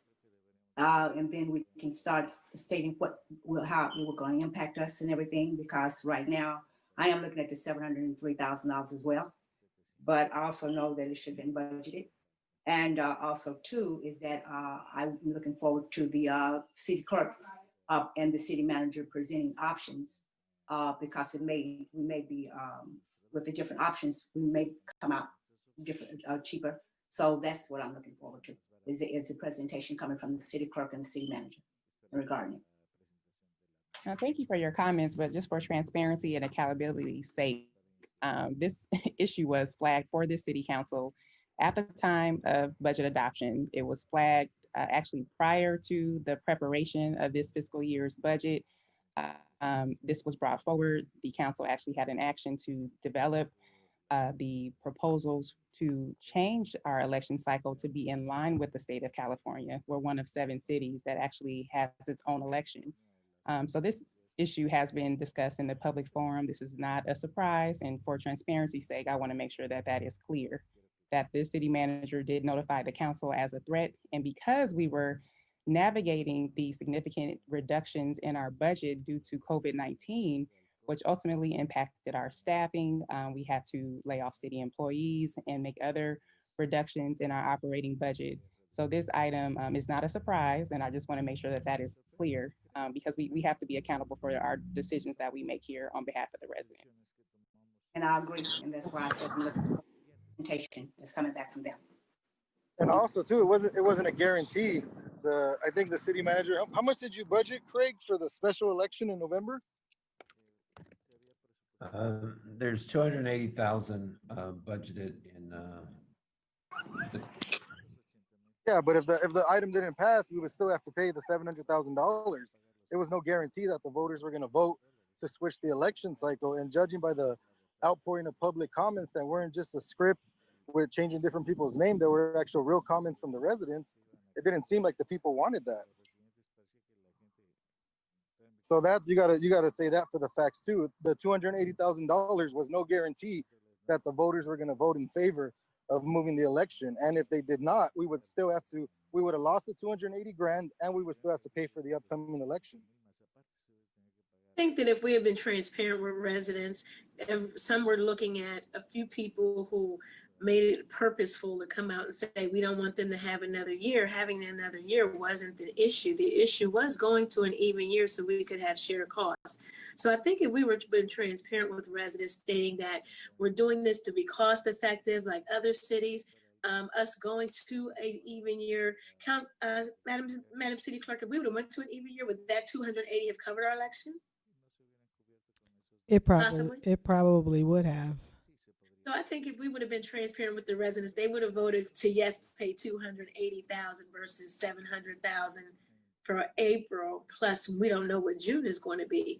So I think, yeah, because now we don't even know. Either way, we're going to go over the amount of the, and we're going to have to come out of pocket for a couple thousand that wasn't budgeted anyway. Yeah, absolutely. If it would have passed, then everybody would have looked like geniuses. But if it didn't pass, we would be in the exact same spot we're in right now, minus $280,000. So it was not a But that's what I'm guarantee that saying. it was going to pass. But because it was voted no, this is the current issue we're at now. We can't talk about what would have happened because we didn't get that far. And it would have benefited me if they would have moved the election. I would have had an extra year in office. And back when this law was passed in 2016, I believe, I brought this item back to the agenda, and the city manager was the city attorney at that time. And I tried to get us to switch the elections to even number years, and nobody wanted to do it. I was the only one. Well, that's not true, Mr. It is absolutely true. We'll have to pull the public record to confirm that. Absolutely. I will not tolerate the exact words from the city attorney at that time was, we don't have to because we're a charter magic. I know that it's happening at the federal level, but we should have some decorum at the local level to not allow misstatements to penetrate the airwaves intentionally to mislead people. And so I recall that our city attorney at that time brought this item forward for the council's consideration because, again, state law was enacted to have even year elections. And as every single as every single situation that has occurred, the city attorney has always flagged items when the state has approved laws that are contrary to our local laws. We are a charter city. So every single automatic law does not automatically apply to the city of Compton. And so when that is the case, he has been vigilant in bringing forward items for the city council, whether it's an FYI or whether or not it is for us to take action. Now, that is the responsibility of the city attorney, and he had upheld that vigilantly. Now, the city council chose at that time not to move forward to move the city's elections to even years for a variety of reasons. We've had this conversation in an open forum. There were some members of the council that supported, some didn't. I actually supported it. And people have to be honest about what this is all about. And I'm just going to say for the state of the record that there were people that wanted the elections to stay on odd years because a lot of people are not even aware that the city's election happens at these times. If we actually move the election to even years, there will be an increase in voter turnout over 300%. And that's a fact. That is a fact because people that come out and vote for the president or the governor in higher proportions than they ever vote for at the local level. And that is across the nation. So at this point, the decision not to move the city of Compton onto even years, like the rest of the state of California, we are one city out of 4 cities in LA County that actually has our own election. So at some point, we're going to have to be honest because I believe this is a form of voter suppression. We cannot continue to have these odd year elections when the entire state is on an even year. And most people have no idea when people actually have the opportunity to vote for their local officials. And that should not be, especially in 2020. So we failed to act this time again to change the election cycle. And I hope that we can commit to actually bringing the city of Compton to the 21st century.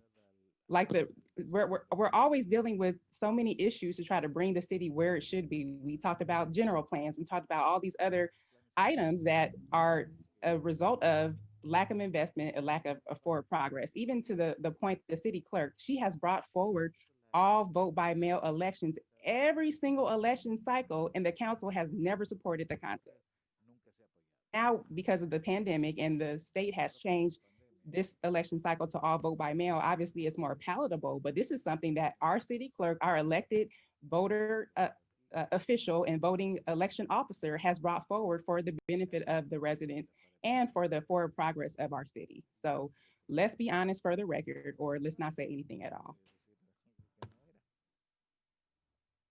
Madam Mayor, I would caution us all. It's, as we know, we have elections every 2 years, and it's only going to get greater, the cost, as long as we stay in the odd year. And just so you'll know that this This estimate is just for the elected offices. So if you choose to put a measure on in April, the cost will go up. So just keep that in mind as well.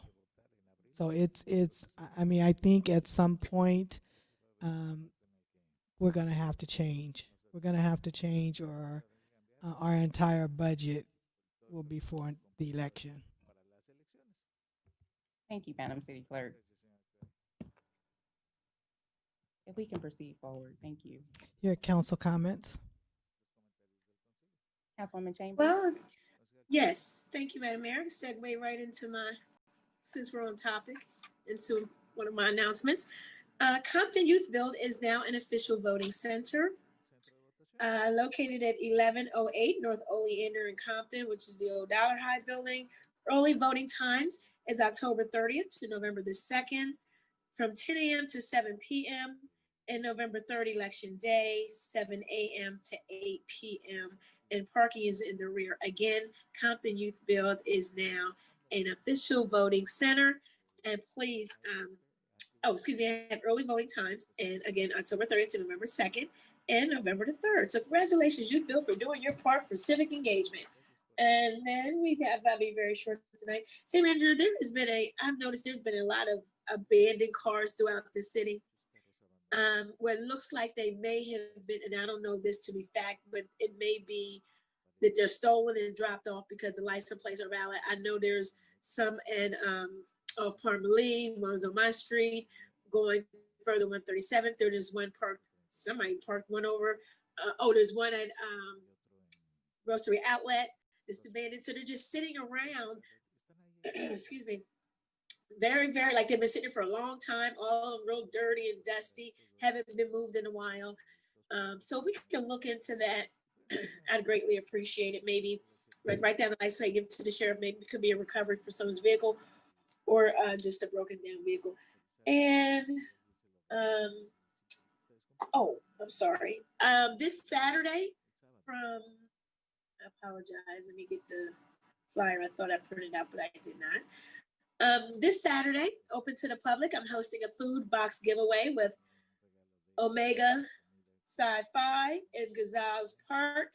It will be October the 10th from 9 a.m. to 11 a.m. for the next 3 Saturdays. October the 10th, October 17th, Mayor Brown, Michelle Chambers, City of Compton, Uplift LA, and Omega Sci-Fi Fraternity.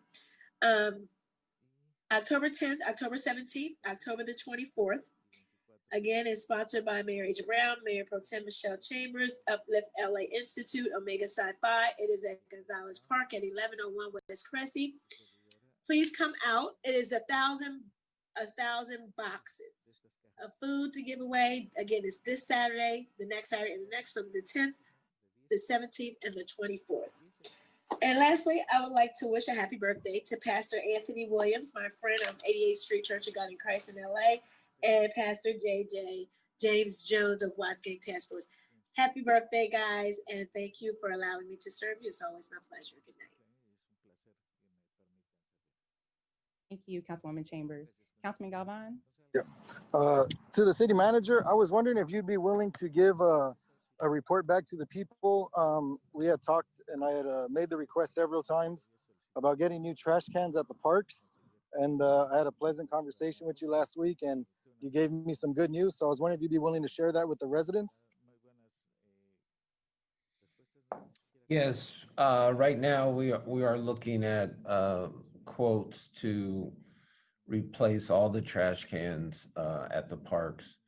I understand Cesar Chavez is in dire need of trash cans, and so are other areas. I think our trash cans are not in line with the levels of trash that are being dumped and needs, and we need greater space to be available for folks to put their trash away. So we're looking at replacing all the trash cans in the parks.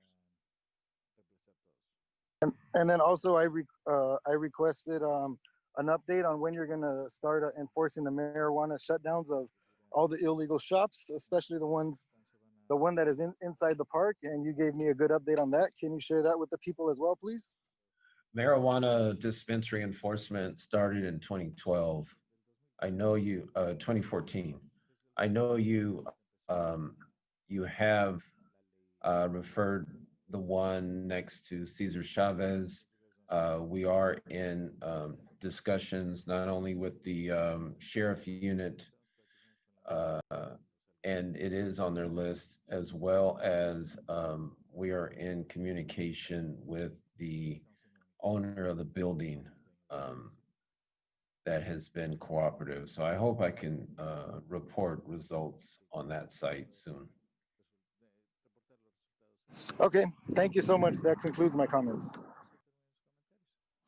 Madam Mayor, may I make one more statement, please? Yes, ma'am. On that note, Mr. City Manager, can we please add that marijuana dispensary in Wilmington, I think it's 308, is lit up literally like Christmas. They have Christmas, they got the green lights all around the building. I mean, it is, again, open all night, illegal dispensary. If we can please address that one, it is a nuisance to the community. Thank you very much. Thank you, Madam Mayor, for allowing me that moment. Thank you very much. Councilwoman Tana McCoy? Yes, ma'am. Uh-oh.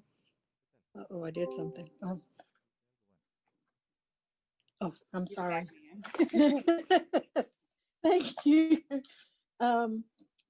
Thank you, Mayor. First of all, I would like to encourage everyone again to please, please, please make Compton count and take your census. I'm going to be working with staff to do a get out to take the census in my district, and it should be upcoming. I'll make sure that I post all the information. And also, just a reminder that you have until October the 19th to register to vote in this election. So please, please, please vote in this election also. And I want to also, let's see. I want to I went by the Compton the cemetery on Woodlawn Cemetery on Greenleaf and Central over the weekend. And I just have to say that the young lady that has decided to take this project over is doing an outstanding job. She is not receiving any income or compensation. It was just something that she took upon herself, and she's been doing an amazing job. There are volunteers that go there daily. She now has the office open so people can come in and actually get the information to find out where their loved ones are buried. And if you want to volunteer, she's there every day, and she has people who are volunteering. She actually is kind of funding it herself through donations or whatever. So they're taking donations of trash bags or water or whatever you want to donate over there. But stop by. I think from 9 to 5 every day she's there now. And again, I just want to thank, it's called, her nonprofit is One Section at a Time. And she started this because her mom and her sisters are buried there. And she just wanted to go over there and start cleaning up at their final resting place. So she's doing an amazing job. I want to thank you, Miss Celestina, for doing an amazing job. And please, when you have time, just go by, take an hour or so and just volunteer to just clean up some. We have World War veterans that are buried there. And she's doing an amazing job. So just stop by. And the Compton Sheriff's Department is having a day of prayer on Saturday, October the 10th, 8:30 a.m. for the community and 9 a.m. for pastors and their church leaders. So stop by if you want to join the Compton Sheriff's Department and Compton Pastors for Compton at a day of prayer. And that's this Saturday at the MLK Monument. I want to thank the Latino Chamber for giving me an award, but no recognition is necessary. We do what we do from our hearts. We do it because we want to make a difference. And, and during this pandemic, one of the things that we can do, because people are hurting. So just to pass out food to a community that is in need of so many things is just a blessing. So thank you, the Latino Chamber. Again, they're doing it again this Saturday. And we have a host of other food giveaways out there. United Hands, they do it every week also. So we do have organizations that are out there that are wanting to do something and make a difference. And, you know, volunteer, you know, I just like to stop by and volunteer. Like I said, I thank you, Latino Chamber, but no recognition is necessary for me because, you know, we just do what we do because we love this community. And let's see, I have one more item to talk about that's upcoming. In the meantime, I want to wish my dad a happy birthday. My dad's birthday is this weekend. And so I'll be spending some time with him. Happy birthday, Daddy. I love you so much. And I just want to wish you a happy birthday. And also, Mr. City Manager, please put Wilmington and Greenleaf on the list for the dispensaries, because that is definitely a nuisance. And I think that's all that I have today.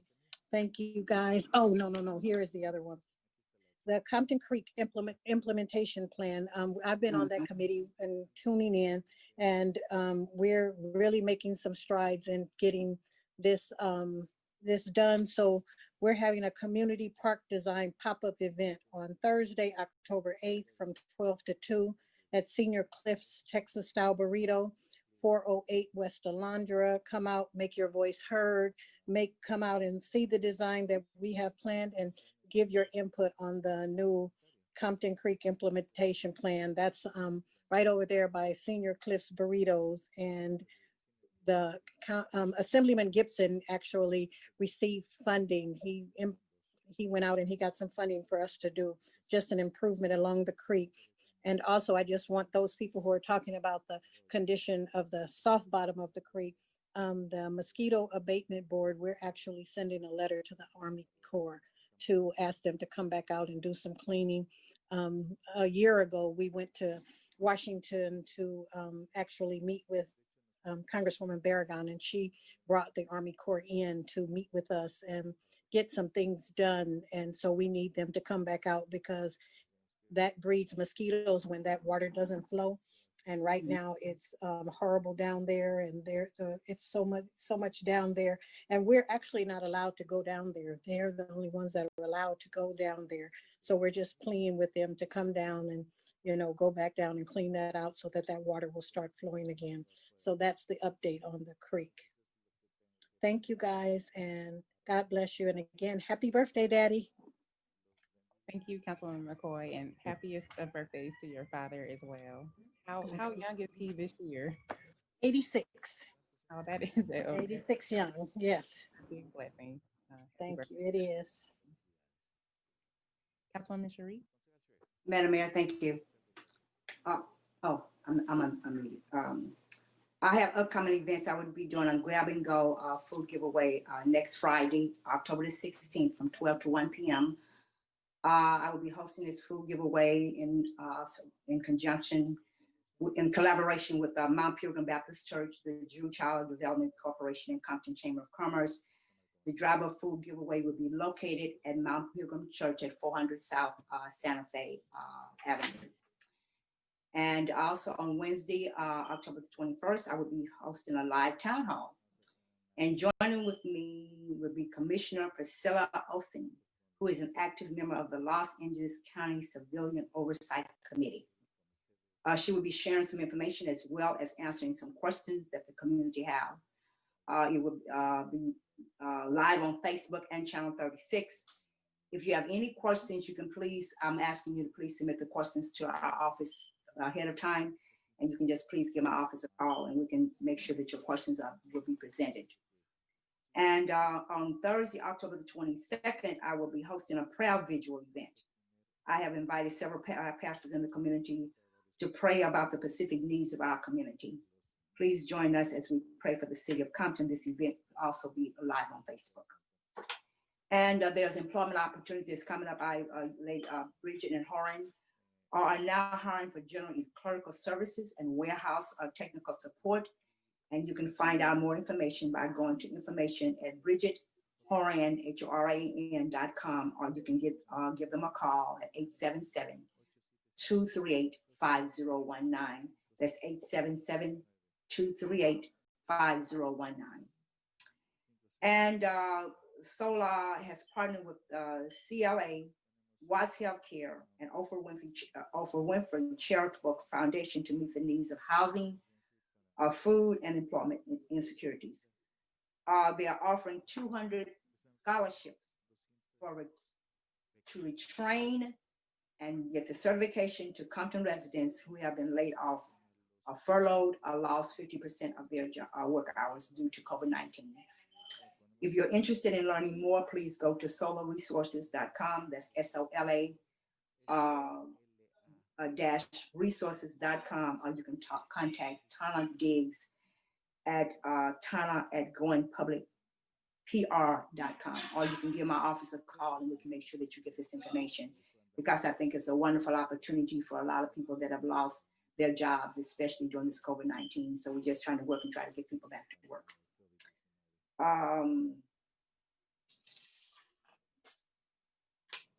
Oh, yes. This evening, I would like to close in memory of Dr. Jones, who was a member of my church, and he's a former district council, 4th district city council person. Before I go any further, I would like to make a statement, because right now, Dr. Jones, his children are in the process of trying to bury their father and their mother. And their mother died about a week before their dad. And so they are trying to get through this, and just hoping that the community will realize the situation that they're in as far as trying to take care of everything for both of their parents.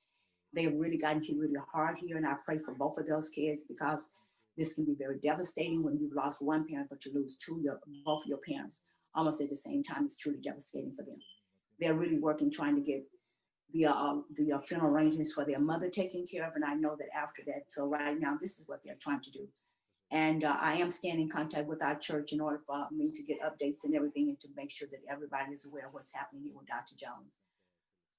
However, they are trying to, once they get through the process of trying to finalize everything with their mom, then I'm pretty sure that we can get more information in regards to what they're going to have, how they're going to move forward with their father's service. And I did speak with the city manager earlier today, and thinking, what can we do here to really just commemorate Dr. Jones. And he and I talked about it in the scholarship fund that was started. And I took over that scholarship fund when I stepped in and became a city council person. I'm looking forward to naming that scholarship fund after Dr. Jones. And I'm very excited about this, and I really hope that the community would also be excited about this as well as the council people, because I think this is something that really needs to be done. He has started that. I just happened to walk in and just kept it going. And so I really appreciate all that he did, because he made it much easier for me to step in and make sure that everything was taken care of. And so we have to get back out here and start getting in contact with people and start trying to make sure that we do have the funding and everything for us to be able to maintain and keep this going. So I will be staying in contact with the city manager as we discuss how we're going to move forward in taking care of this. And I would also like to close in memory of Teresa Fontenot. She is the sister of retired Compton Unified School District Board member Margie Shipp. Ms. Shipp is away right now in Louisiana because she had to leave and take care of her of the funeral arrangements for her, burying her sister. And I really just want to keep all of them in prayer. And the Jones family, as well as the Fontenot and Shipp family. And lastly, I will also close in memory of Tyree Hall. I know they put some information out from the city, but there was a mistake when they let us know that this is the brother of Joe Hall, former City of Compton Public Works Street Maintenance Department employee. And I would like to close it up. And I want to say, when I think about Dr. Jones, I also think about someone that has been very funny with me and has always been somewhat as a friend to me as well. So my heart really goes out to all of them, to the Shipp family, to the Hall family, and to the Jones family. I just want us to keep all of them in our prayers. Thank you. Thank you, Councilwoman Shirley. Madam Mayor? Yes. Go ahead. I had one other thing I wanted to mention to the city manager. I know that we need to be looking at ways for us to increase our funding for resources and bring revenue in as far as our general fund budget and everything. And I was gonna consider, I wanted to talk to him about considering establishing a business revitalization committee. That means that would give us an opportunity to talk to different donors and talk to different people in our community, different businesses in the community, to see if we could actually sit down and start having dialogue with them as far as looking at what is it that we need to do in order to try to bring revenue, increase the revenue, because we really need to start looking at that, increasing the revenue as far as our general fund, as far as coming into the city. So, Mr. City Manager, I'll discuss that with you later. Okay, thank you. Thank you. Councilman McCoy? Thank you, Mayor. I just wanted to also announce, I found my notes, that I'm having a virtual town hall meeting October 15th, 6 p.m. And for your info, if you have questions, you can email them to valsenet@comptoncity.org. That's VALSENAT@comptoncity.org.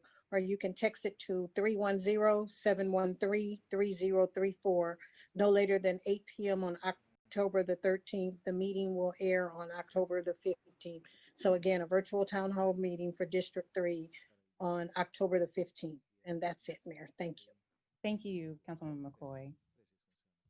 Evening all. I will provide a just brief summary of the latest COVID-19 statistics, and then also just give a brief recap of activities from last week.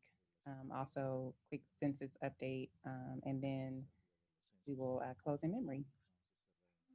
As of today, the latest COVID-19 statistics for Los Angeles County, there are 274,942 confirmed cases and 6,654 deaths.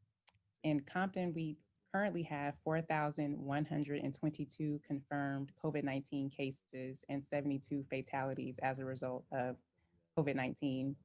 Obviously, we are still in the midst of the pandemic, and experts at the CDC and nationally, as well as our county officials, are all bracing for the upcoming winter season, which it is anticipated that COVID-19 cases will increase as the standard flu also increases during this time. So we're just asking people to please take precautions.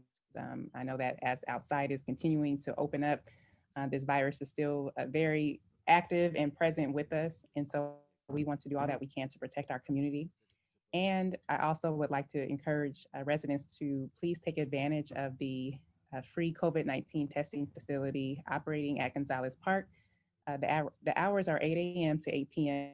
Sunday through Thursday. They are currently accepting walk-up appointments. It is very easy to get tested, less than 5 minutes, and they are not asking for any payment, once again, or insurance information. And they also are providing the results within 24 hours on average. Also, this past Saturday, I attended the New Spring Street Block Club. I'd like to thank Mary Lou Santabanez and the Compton veterans for holding this very well-attended meeting. I look forward to seeing this Block Club grow and continue to expand, and also be able to activate and lobby for the issues within their respective neighborhoods. I have sent several follow-up items relative to this particular Block Club meeting, but I would like to just pose the discussion for parking. And I've had this conversation with the city manager as well, relative to the opportunity to identify streets within the city that could qualify for either a one-way closure or either parallel parking or a combination thereof. When we actually install parallel parking, we're able to maximize parking almost 300%, in some cases 400%, depending on how wide the width is between driveways. And so obviously population is continuing to grow. There are more and more households that are multi-generational with their parents and children, and obviously the adults living in under one roof, and there just will be an increased need for parking. Unfortunately, we are not able to make any more street, and so we're going to have to utilize what we have, and that includes using design as prescriptions for these issues. So I would like us to add this to our item of consideration for, I know that there are some parking studies that are occurring for speed bumps and other issues, but I really believe that we should pilot this in areas. It's very low cost. The cost is really just the engineering quick study, and then also the cost to add the lines. And then also in the same breath, residents throughout the city of Compton are asking and demanding for permit parking. Permit parking was piloted in the third district, spearheaded by Councilwoman Yvonne Arsenault. It was very controversial at that time, but she was truly a leader and did what needed to be done in order to maintain a decent quality of life for Richland Farms. And so I would like to see permit parking throughout the city of Compton. I have expressed my support and made this recommendation before in years past, but I really believe that with COVID-19 and more people having to work from home, the issues with parking are just exasperated. And in some cases, there are conflict that arises, and we really want to prevent residents from having to mitigate their own issues amongst themselves. So I would like us to truly spearhead and accelerate this review because, again, the cost is very limited, and we can actually improve parking by 3 and 4 times in many communities. And I'd like to nominate Spring Street for one of those considerations as well. There are so many others, and I know Willow, there's others throughout the city that would definitely qualify for that. But I think it's time that we could address this issue for residents. This is something that they deal with on a regular basis, every week, especially with street sweeping. Thank you for allowing me to go into detail on that. Also, I'd like to invite everyone out on behalf of Neighborhood Housing Services. They will be holding their Roll Up and Register voter registration event with Dominique DePrima of KJLH Radio. They're located at 1051 West Rosecrans, and the event will be occurring from 1 p.m. to 4 o'clock p.m. So if you are not registered, this is another opportunity where you don't have to leave your car. You can literally drive up and get registered. And thank KJLH and Dominique DePrima for this as well. And of course, NHS for hosting this event. Also, as stated by Councilman McCoy, the Compton Creek Implementation Plan pop-up event at Senior Cliffs, located at 408 West Alondra, will be Thursday, October 8th. So please spread the word. I've heard rumblings from Richland Farms, from the Cowboys and the Rancheros there that are excited about this planning session. They obviously want some amenities for the equestrian community there. So this is a great way to let our voices be heard and be a part of the planning process and get the outcomes that we want in our community. And on to the census, our current response rate is currently at 64.2%. So we've nudged up just a little bit. So thank you to our council colleagues for hosting these events. I believe every bit counts, but we still need to at least reach a higher level of response rate. The self-response deadline, as was stated, is October 31st. And please just check in with your family members and with your neighbors. It literally is something that takes 5 minutes, and we can secure millions and over a 10-year period, billions of funding for Compton. So let's do our part to make Compton count. And big thank you to our grants department for all of their work on organizing this outreach for the community. And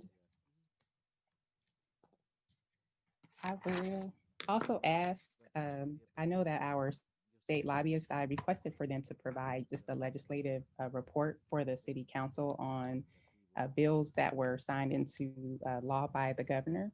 And I also would just ask city manager if you could coordinate with strategic council to come and just provide a presentation to the council and the community, just as a briefing legislatively on what has been approved. And then also I would like to agendize a workshop so that we can identify our legislative priorities for the upcoming legislative cycle that will begin at the top of 2021. And I will now move to close in memory. Actually, I see, Madam City Attorney, did you need to add something there?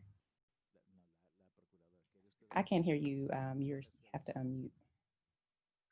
I'm still learning this computer stuff. I didn't have my mute undone. No, but thank you for asking. Okay, just wanted to make sure. Thank you, Madam City Attorney. And now we will, actually, before I go to closing memory, I just want to acknowledge Dr. Jones, our former 4th District Council person for his just dedicated service to the Compton community. Dr. Jones has an extensive biography. He's obviously served the city of Compton on the city council, but he also served at the college in many capacities. He has been just a wonderful advocate for young people, for education, for upward mobility, for being progressive. He is also a staunch prayer warrior. I enjoyed Dr. Jones. He was very faithful in his weekly prayers, and I will miss him. And I have so many great memories of Dr. Jones, but one of the things that we shared was our love for USC. He was also a Trojan. He then formed a great friendship with my husband. They were actually probably closer than he and I were, but they had many things in common as well. But one of the things I'm so grateful we were able to see Dr. Jones about a month ago. We were taking a walk in our neighborhood. I live one street over from Dr. Jones, and my husband and I were just speaking of him, and he happened to be outside, but he was so happy that he got a chance to see my daughter. He was really excited about us having her and just continuing to expand our family and just a legacy here in Compton. So I am grateful for Dr. Jones, the light that he was for our community. And I just really believe that those that have served, they definitely are worthy of double honor. And I know that I thank Councilwoman Sharif for extending the context as to the challenge that the family is currently undergoing, having to bury their mother and as well as their father, Dr. Jones. So as details are made available, I would love for the council, the city as a whole, to come together and find a way to just acknowledge Dr. Jones, even if it's a Zoom memorial, something to really acknowledge him as a pillar of our community. So I'd be happy to work with the team to make that happen and support any efforts in the community as well. But thank you for that. And he was funny too, Madam Mayor. I missed that, Ms. Rugley. Dr. Jones was very funny, entertaining. Okay, He was funny. Very, very funny. Yeah. So funny, so witty, and just an incredible person. I'm going to miss him so much. I know we all will, but Yeah. he's one of a kind and very distinguished. Lastly, I don't know if they make them like that anymore. He is truly a classic gentleman, and he will be missed. And I'm thankful for all those that he mentored and touched, because they will have some of that residue on them, and hopefully they'll pass that on. We will now close in memory of Councilman Dr. Willie O. Jones, as well as Ms. Teresa Fontenot, who is the family member of Ms. Margie Shipp, who also served in various capacities in our community, as well as on Compton Unified School District Board of Trustees, as well as Tyree Hall, who is a family member of our city employee here. Maybe have a motion to adjourn. So move. Second. Thank you. Roll call. Councilperson Chambers, Yes. Galvin, McCoy, Yes. Sharif, Yes. Mayor Brown. Yes. Thank you all, and good night. Good night. Good night. Good night. Hey.